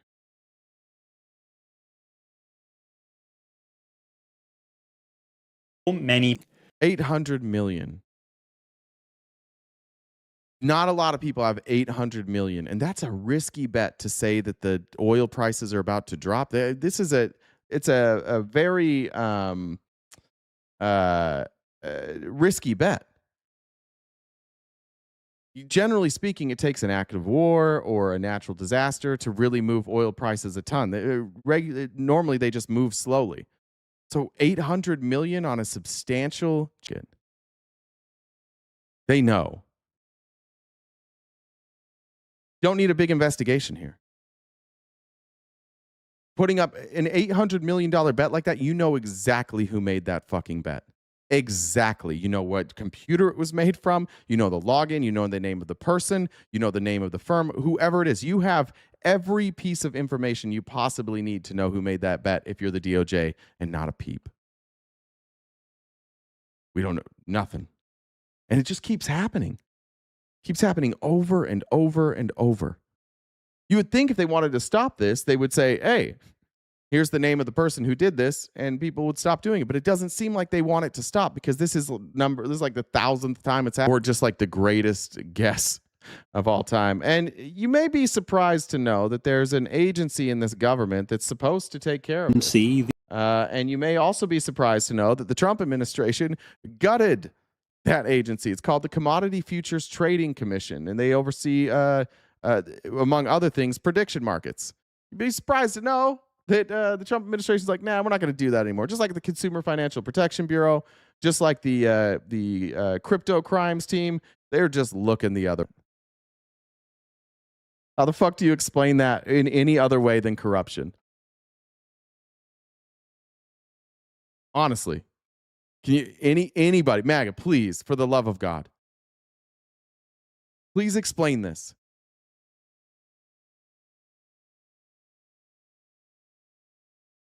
There's no way. Are you still under the impression that he's doing this for you? That this is something he's doing for this country and not his rich friends? All of your shit is more expensive. Your gas is more expensive. Your food is more expensive. Your housing is more expensive. Your power is more expensive. Everything is more expensive. Interest rates are staying the same. You are getting absolutely shit on. And the rich are getting richer. Do we really have to keep doing this with you guys? Can we not get to this? Can we not come to the conclusion that this isn't for you? He's not for you. Staffing is dropped sharply too. I watched enough of like CoffeeZilla, and I've seen these scammers, the way that they act. They act tough, and they all do the same thing. First, they try and bribe you. And when they can't bribe you, they threaten you. And then when the bribe doesn't work and the threat doesn't work, they generally just go away because they're not actually tough people. But this is pretty normal behavior from somebody who's scamming or somebody who's trading on insider information. And again, it's journalists that are uncovering this, left-wing journalists who are uncovering this, while the Department of Justice sits on their hands and does absolutely fuck all. Which is why the freedom of press is so important, but it's also why it's so important for Donald Trump and conservatives to make you believe that you should never listen to the press, that if they're talking about Trump, that they're just lying. So ignore everything. This is why they do this. This is why they push so hard for you to hate the press. So that when they report accurately on their corruption, you go, yeah, right. Israel, specifically on March 10th. And Fabian's small news story. Hey, somebody just get rid of Ryan. Shut the fuck up, Ryan. Dude, you've been crying for like 3 hours, man. Get out of here. Casey, will you just remove Ryan? We don't need you anymore, bud. Go find somewhere else to cry. Just explain this to you, baby. I'm waiting for anything. You aren't a Democrat, right? Correct. I'm not a Democrat. Democrats, I cover national politics. Democrats are not in control of the House, the Senate, the judiciary, or the presidency. What the fuck do you want me to cover? You want me to cover their feelings so that you can feel better about this? What do you want me to cover? I made fun of Chuck Schumer today. I made fun of Hakeem Jeffries today. I called the Democrats feckless. The only thing I can say about Democrats is they aren't doing anything. What else do you want me to say? They can't they can't pass legislation. They literally can't do anything. And you want me to focus on them because you're thin-skinned. Yes, I'm not a Democrat. I'm a registered Republican. And I hate the fucking Republicans, and I hate the Democrats almost as bad. Why do you do this every day? We've explained it to you a million times. Just isn't it interesting though? Because I asked you, is there something I should criticize them for? You don't know. Oh my God, Bambi, I'm going to get rid of you. I get it. I'm a Democrat because they're not Democrat enough. You're an idiot. I don't know what you're saying right now. I'm almost done with today. I can't deal with you right now. Police. All right. 10 more minutes. Cool. We got this. I just want to play this. Here you go, Bambi. I'm going to show some Republicans here I asked what jobs does it Republican create. on Republican here. So you pick a side, which Republican you're sides with here. This we showed a clip from this, but I hadn't seen the entire debate. This isn't the whole show, but this is Tucker Carlson cornering Kevin O'Leary, and I want to show this mostly just to point out and prove once again that because you're rich doesn't mean that you're smart, and because you're rich and you're corrupt doesn't mean that you can explain things. And it also goes to show how when you're rich in this country, you can just avoid public discourse and you get all the benefits of being rich by being able to pay people out. That's Kevin O'Leary. And Tucker is talking to Kevin O'Leary about the data center that he's building in Box Elder County, Utah, which we've covered a bunch of times. And watch what happens when Kevin O'Leary gets pressed. He answers literally no questions. I asked what jobs does it create? Couldn't get an answer. Now I'm going to ask you a more specific question. Well, what surveillance? You can't get an answer from me because nobody knows what jobs it's going to create yet. Thank but you I would for say admitting that. Well, of course, but I've always seen every technology that has been loathed as it's come in always creates new jobs, and I assume the same for this tool. It's just a tool. So you know the surveillance is a great point. We have laws regarding surveillance, and we have laws that restrict the government, and they're built into the Constitution. And we have free speech. All of these things remain the same. They don't change with AI. Well, they did until last week when the president led the charge to change the law and allow warrantless spying on Americans. Yeah. Okay. Well, wait a second. In direct violation of the U.S. Constitution. So obviously the Constitution doesn't. Oh, we were protected, except for now they just got rid of those protections. Oh, now wait a minute, says Kevin. Matter to the people in charge. No, it does. Every administration is kept in check by the Supreme Court, including this one. And so that's why the founding fathers created this structure.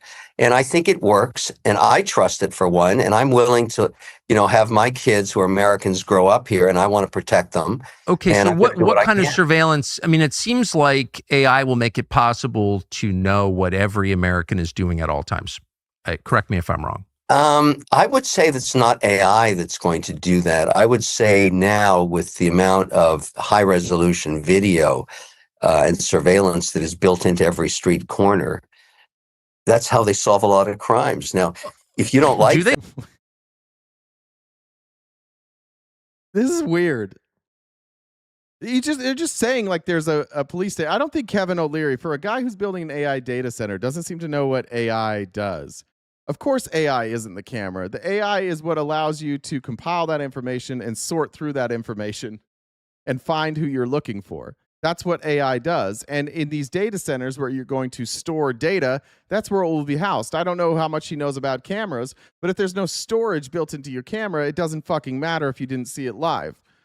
That's what the data centers are going to do. I feel like I think I said this on Friday before we were done, that I don't think Kevin O'Leary even understands the business that he's in. This seems to be an energy play for him. And I think that's what he's getting out of this. I think he's getting a data center built that they'll be able to tap into that pipeline. And I think he's going to sell excess energy.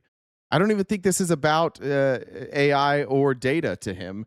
It's just a matter of him finding a way to snake an energy deal out of this, because he doesn't seem to understand how any of this shit works. Solve a lot of crimes. Has the they do. Has the closure rate for murders in our big cities, like what percentage of murders are in New York City or Chicago or Detroit are solved? I don't track the pretty low rate. Actually. Yeah. It's lower in this country than the point is surveillance is a great issue, but the enhancement of surveillance with AI tools is how you now walk through the Dubai airport, and you also walk. This is a strange answer. Surveillance is a bad deal, right? There's too much surveillance. But what if the surveillance was way better? What if it was more accurate? What if it could track more things? What if it could easily compile somebody's entire movements? What if we could spy on you more effectively, is what Kevin O'Leary just said. He said Kevin O'Leary is a self-made man who worships his creator. Cool. Nobody cares. Through some airports here in the U.S., facial recognition technology has finally got to the resolution using AI's tools. Well, I know. It's going to run through your data center. There'll be pictures of all of us in your data center. Every data center. But, right. So you don't. But how does that make it freer? You don't have to opt into that program. By the way, I do it for convenience. I'm not hiding anything. Well, it's on street corners, as you said. So it's anytime you're in public, your face is being surveilled by the U.S. government. It is, but I'm not doing nefarious things. I'm not a criminal, and I'm not stealing any money from anybody. So the definition. It's the stupidest argument. It's the stupidest argument. Like, it's fine if you watch every move I do because I'm not a criminal. That is what happens to every conservative when you corner them and they're unwilling to criticize conservatives. That's all that is. Because if it was reversed, if they were talking about right now being surveilled by the Biden administration, he'd be like, that's a attack on my privacy. I have the right to privacy. But when it's them and they can't criticize their own people, then suddenly it's like, I have nothing to hide. Go ahead and watch everything I do. Of nefarious changes, as you know. I mean, hundreds of thousands of American citizens were sent to concentration camps by Franklin Roosevelt because they were Japanese. Correct. So in 1940, it was not a crime to be Japanese. In 1941, it was. So the definition does change, as you know. It's true. So you could have those concerns, but I asked you. Maverick, let me try and help you here one more time. And this will be about 15 more minutes, guys. If you want to help us knock out that gift goal, it'd be greatly appreciated. Maverick, let me help you here. I'm going to use you as an example. When you said social credit score coming to a location near you, stay in the present. Stay right here, Maverick. Stay right fucking here. It doesn't have to come to a location near you. It doesn't have to. Like, social credit score may or may not happen. What you need to recognize in this moment is the impact of billionaires and how easy it is for them to create a structure where you now are looking at a social credit score coming to a location near you, and you're like, this is an inevitability. Why do you think that is, Maverick? Because people have too much money, which means too much influence, which means they write all the laws, and they're creating new laws so that they get to govern, whether it's written down that they govern or they just govern from the shadows. It's ironic for you to recognize that this leads to a place where you lose your rights, and yet you actively and consistently and daily are cheerleading for the administration who is handing this shit over. No, Maverick, you're not with me on this topic. You are not with me on this topic because this is about class. This is about wealth inequality. And if you were with me on this topic, you would literally be with me on every other topic that we talk about every fucking day. You would be with me on single-payer healthcare. You would be with me on taxing the rich. You would be with me on a progressive tax system. You would be with me on not funding the United States military. You would be with me on not allowing Palantir to operate like the skeleton of our government. You would be with me on not handing over the reins of our space program to a fucking psychopath in Elon Musk. You would be with me on all these other things. You're not. The underlying issue is the people with all the money make all the fucking rules. So you can't, okay, I'm glad you want single payer. That's great. I love that. So abandon this other shit. Like, we need you guys to wake the fuck up. We need to have some class consciousness here. Because right now we overwhelm them. Our numbers overwhelm them. The only reason that the billionaires are able to still do everything is because they own the government. So we have to take that from them. We have to take that from them by getting rid of literally every fucking Republican in office. Every motherfucking one. Except for maybe Thomas Massey. Every fucking Republican who refuses to vote to take money out of politics should be gone tomorrow. And every Democrat who refuses to take money out of politics, gone tomorrow. You should all be voting for progressives, but you won't. Why? Oh, I'm just afraid of trans people, I think. I think that's what it is. Yeah, I'm with you. Yeah, exactly. Every corporate Democrat gone. Chuck Schumer gone. I'm fine with all of that, but I'm so like, who in your party isn't selling out to these guys? They are actively selling you out in front of your faces, and they get you distracted by like these social wars all the time. Play the clip from Ants. I don't know what you're talking about. Again, Tucker. I do. No, and I know you do, but I ask you again, and you haven't answered my question. Do you want the insurance policy or not? Would you, with all of the nefarious concerns about AI, which outcome do you prefer as an American for your family? Would you prefer all of us that are developing these data centers put down our shovels and stop while the Chinese accelerate theirs. Would you like that? Yes! Yes! Stop it! They have the energy for it. They have the infrastructure for it. And it doesn't fucking help us. Can any of you dumb motherfuckers ever... You just told us you don't even know if it's going to create jobs. You just told us you don't even know the utility of AI. You just want us to let you keep doing this because China's beating your ass? Fucking yes. Put down your goddamn shovels. Until you can tell us what the fuck you're doing, put down your shovels. Yeah, that's exactly what we want. This is how easy it is for these billionaires to control our country. There's like, but would it change your mind if I told you China's better than us at this? Oh, they are? Oh, well, we better give them everything. Just Republicans come running. Have it. Have whatever you want. Take all the things. We can't lose to China. Spoiler, we fucking lost to China. We already lost. They're killing us at AI. They're killing us at energy. They're miles ahead of us in automation. They're miles ahead of us in all of this shit. We already lost. What we should be doing is going to China and be like, hey, could we be friends? Could we start over, please? Could we end all this hostility shit? Could we be friends? Maybe we'll set up some strategic partnerships here. That's what we should be doing. But Kevin O'Leary, who can't even explain to you. Tucker's like, what jobs is this going to create? I don't know. What's it going to do? I don't know. Well, I know we got to beat China. Okay, that's who you want leading this charge? That's the guy that you think is going to beat China? He doesn't even know what the fuck he's doing. He doesn't even know what the fuck he's building. Well, if I build it, I'll beat China. Maybe we should look at the richest people in our country and be like, hey, are all these guys fucking idiots? Because they all seem like fucking idiots.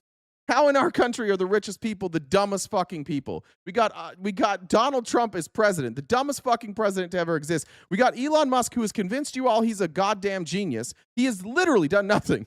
He's just a vulture capitalist who got a bunch of money, lied to PayPal about what his company did. PayPal brought him in. They're like, here's a bunch of money and stock options, and you're the CEO now because your product's amazing. And within 6 months, they're like, oh fuck, we put an idiot in charge of our company, and so they just had to get rid of him as CEO. They wouldn't even let him work at PayPal anymore. They ran him out, but he kept his shares, and then he's just like perpetually fucked people over. And in this country, we act like Elon Musk is a genius. These guys are all fucking psychopaths. They're not brilliant. They're not doing anything. They're not going to beat China. We can give them all the money in the world. They're losing to China right now. DeepSeek is as good as any of our AI programs outside of maybe like the new Claude updates, and they made it for like $10 million. And OpenAI is at like $1 trillion now. We're dog shit at this. We're way more expensive, and the outcomes are worse, and we don't have the energy to pay for it. So now Kevin O'Leary's wearing this hat, not explaining AI, and like, hey, what if we just let a bunch of people die, and then I get this AI data center? Roly Poly said a biotech company, Illumina, develops DNA sequencing technology for AI billionaires. They're creating behavior profiles for individual private citizens stored in AI data centers. Is that a real thing? Fucking, will you send me that? Is that a real thing? Well, I see it kind of a different question. I see the question. Wrong. Most of our high-tech leadership is brilliant. No, you're probably stupid. What have they done? Tech leadership, what have they done? What innovation? Give me one tech entrepreneur that has innovated. Who is it? Probably the most innovative is Bill Gates. He was like an actual tech guy. Steve Jobs was like quasi tech guy. Yeah, they're not geniuses. They're all just corrupt. They know how to rig the system. No, you're not answering. I want to be. Let me answer your question in the following way. That's a good point, Greg. Gates did steal a lot of his ideas. Do I want to become like China in order that Elon invented Tesla? Duh. Oh yeah, I forgot. We can, quote, beat China? Not at all. The problem with China, from my perspective, is that it surveils its citizens and it limits their ability to say what they think and to oppose existing Nasri said, solve the Epstein case, then talk about surveillance. Power. That's why China is bad, I thought. Because there are a lot of things about China that are great, but what I don't like about China is the totalitarian approach it has towards its own population. I agree with you. You're making it possible for our government to have the same approach, and our government already does. They're surveilling us at all times. Most Americans don't even know they're being watched. There are license plate readers, there are facial recognition cameras everywhere. And the question is why? So the crime rate can go down, and well, it hasn't gone down.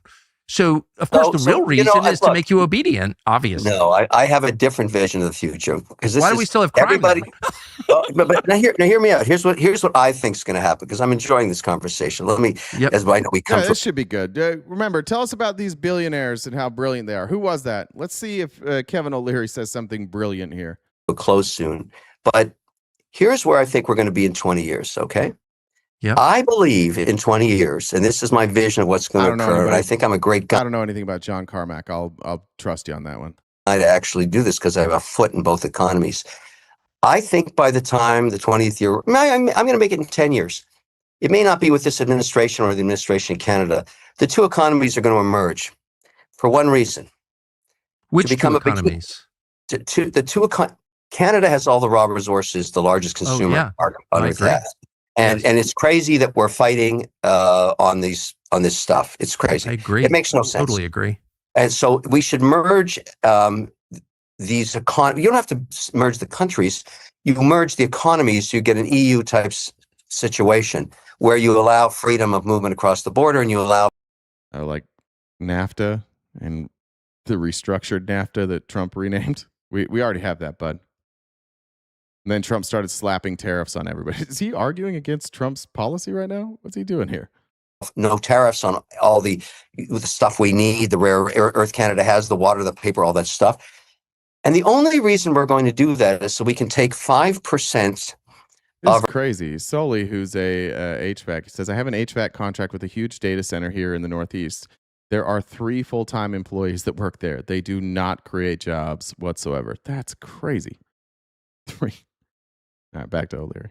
And once again, guys, we're going to go a little over. If you want to help us knock out that gift goal, that'd be great. Jen's back, so don't tell her anything that I said when she was gone, but she'll be guilt-tripping you in the chat here. Our GDP, which will be the largest on Earth by around 25%. No one will be close to us if you merge those two together, and the benefits that accrue. For one reason, to tell the Chinese, don't fuck with us. That's basically what's going to happen, because they... Yes. No fucking clue what he's talking. He has no clue. He has no clue. What is he talking about? We're going to do trade with Canada to tell China, don't fuck with us. Okay. They're not fucking with us. They're fucking us. They're bending us over and fucking us. They are dominating us. What was that? I'm enjoying this conversation. I'll stick around to tell you this. That didn't even make any sense. That doesn't make any sense at all. Nothing he said there makes any sense. Want to fuck with us big time. And that's my belief. And I think I'm right. I think that's what's going to happen. And AI and compute and all this stuff, that's a side story. We have to keep all of our tech ahead of theirs, including data centers and everything else. You know, we're way behind. But ultimately, they are our adversary on our way of life. Then can I ask, our way of life, right? So Are they, though? Are they our adversary? Why is China our adversary? What are they doing? How did China hurt you today? Anybody want to tell me how China hurt them?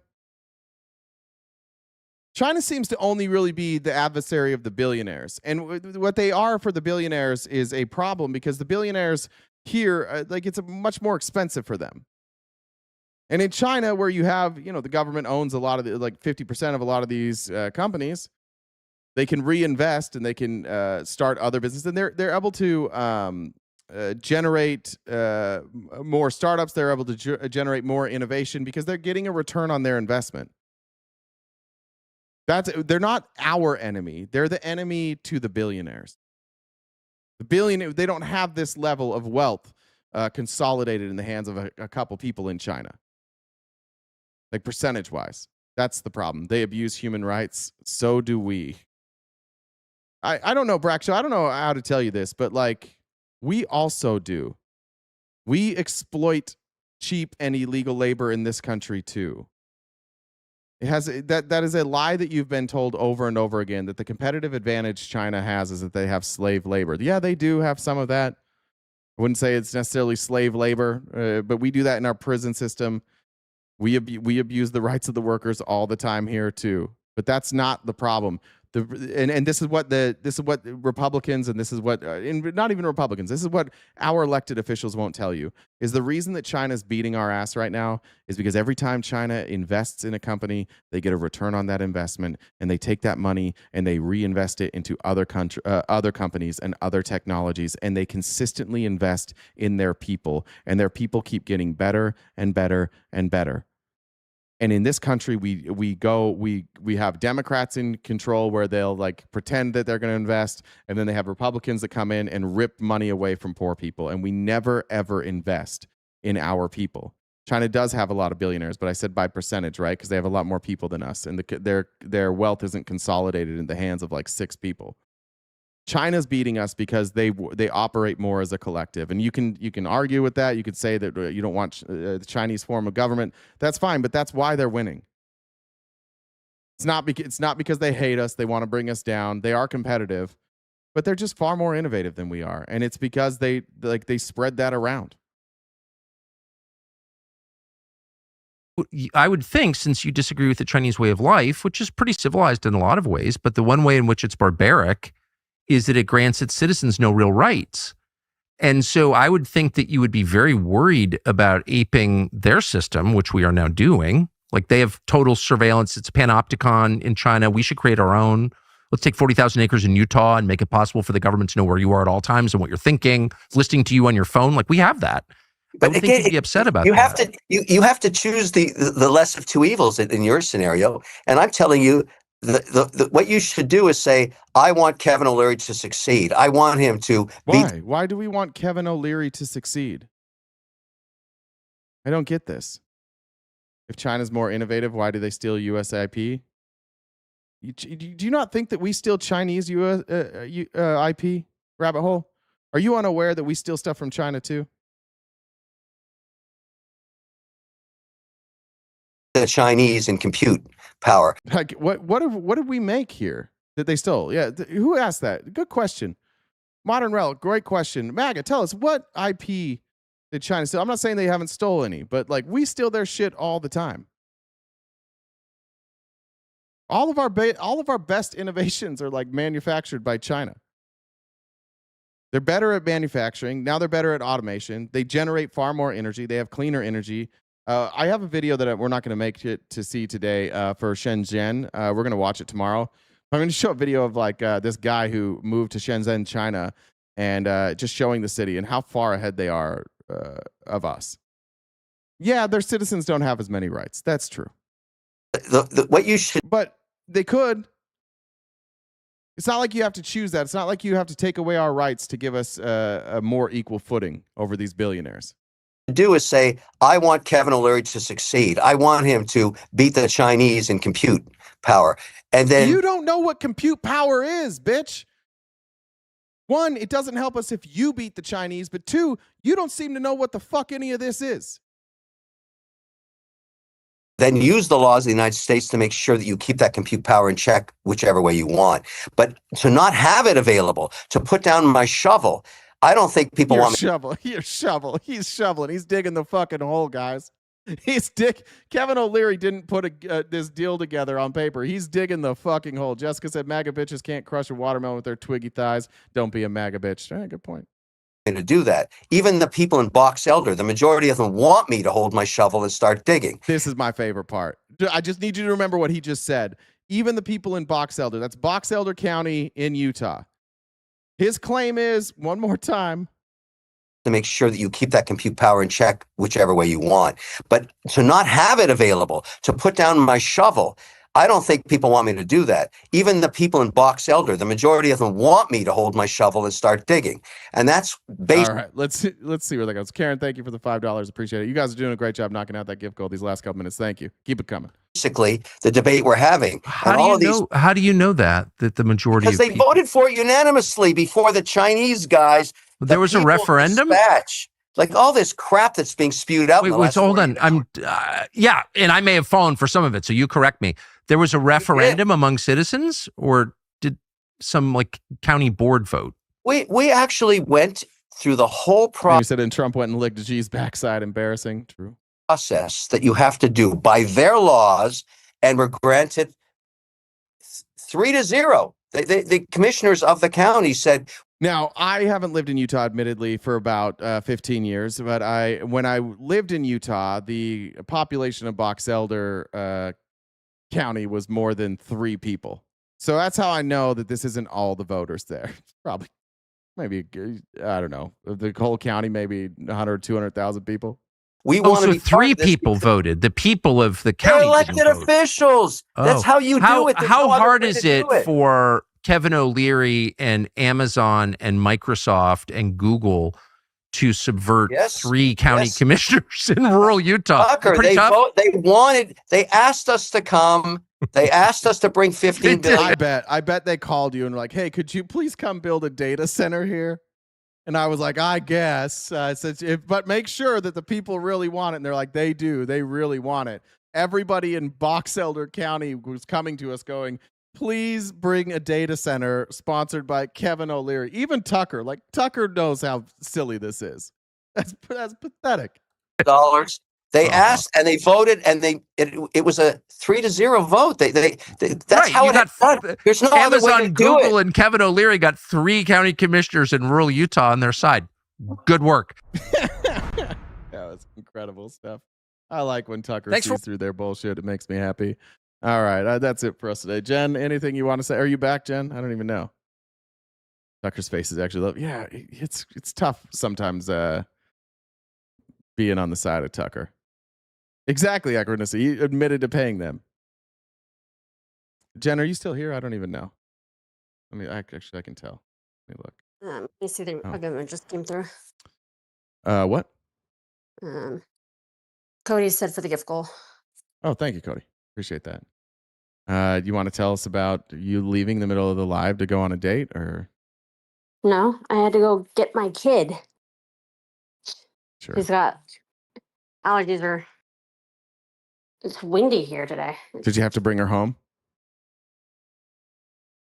No, she was fine because she had something going on after, but she needed medicine. So I don't need your bullshit right now, Jason.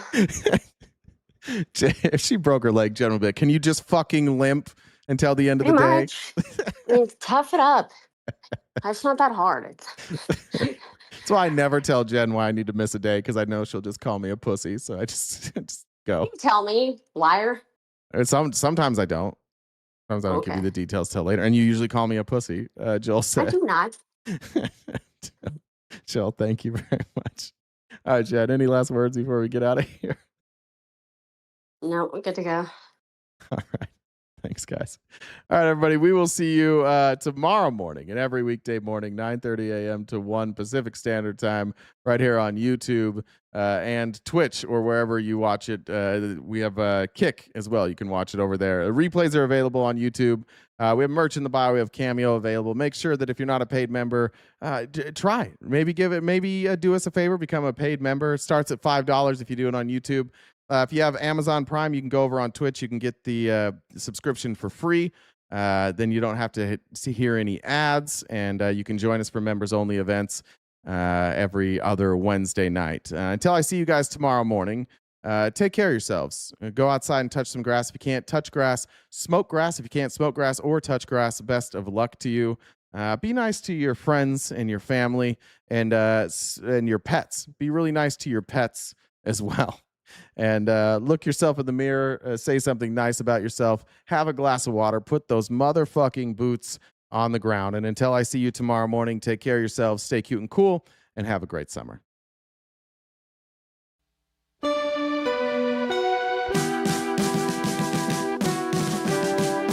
Thank you, Draco's Rose, that came in late. W. Draco's for $20 on the super chat. Almost knocked the gift roll out. See you all tomorrow. Said see you all tomorrow. With the watermelon between my legs, yeah.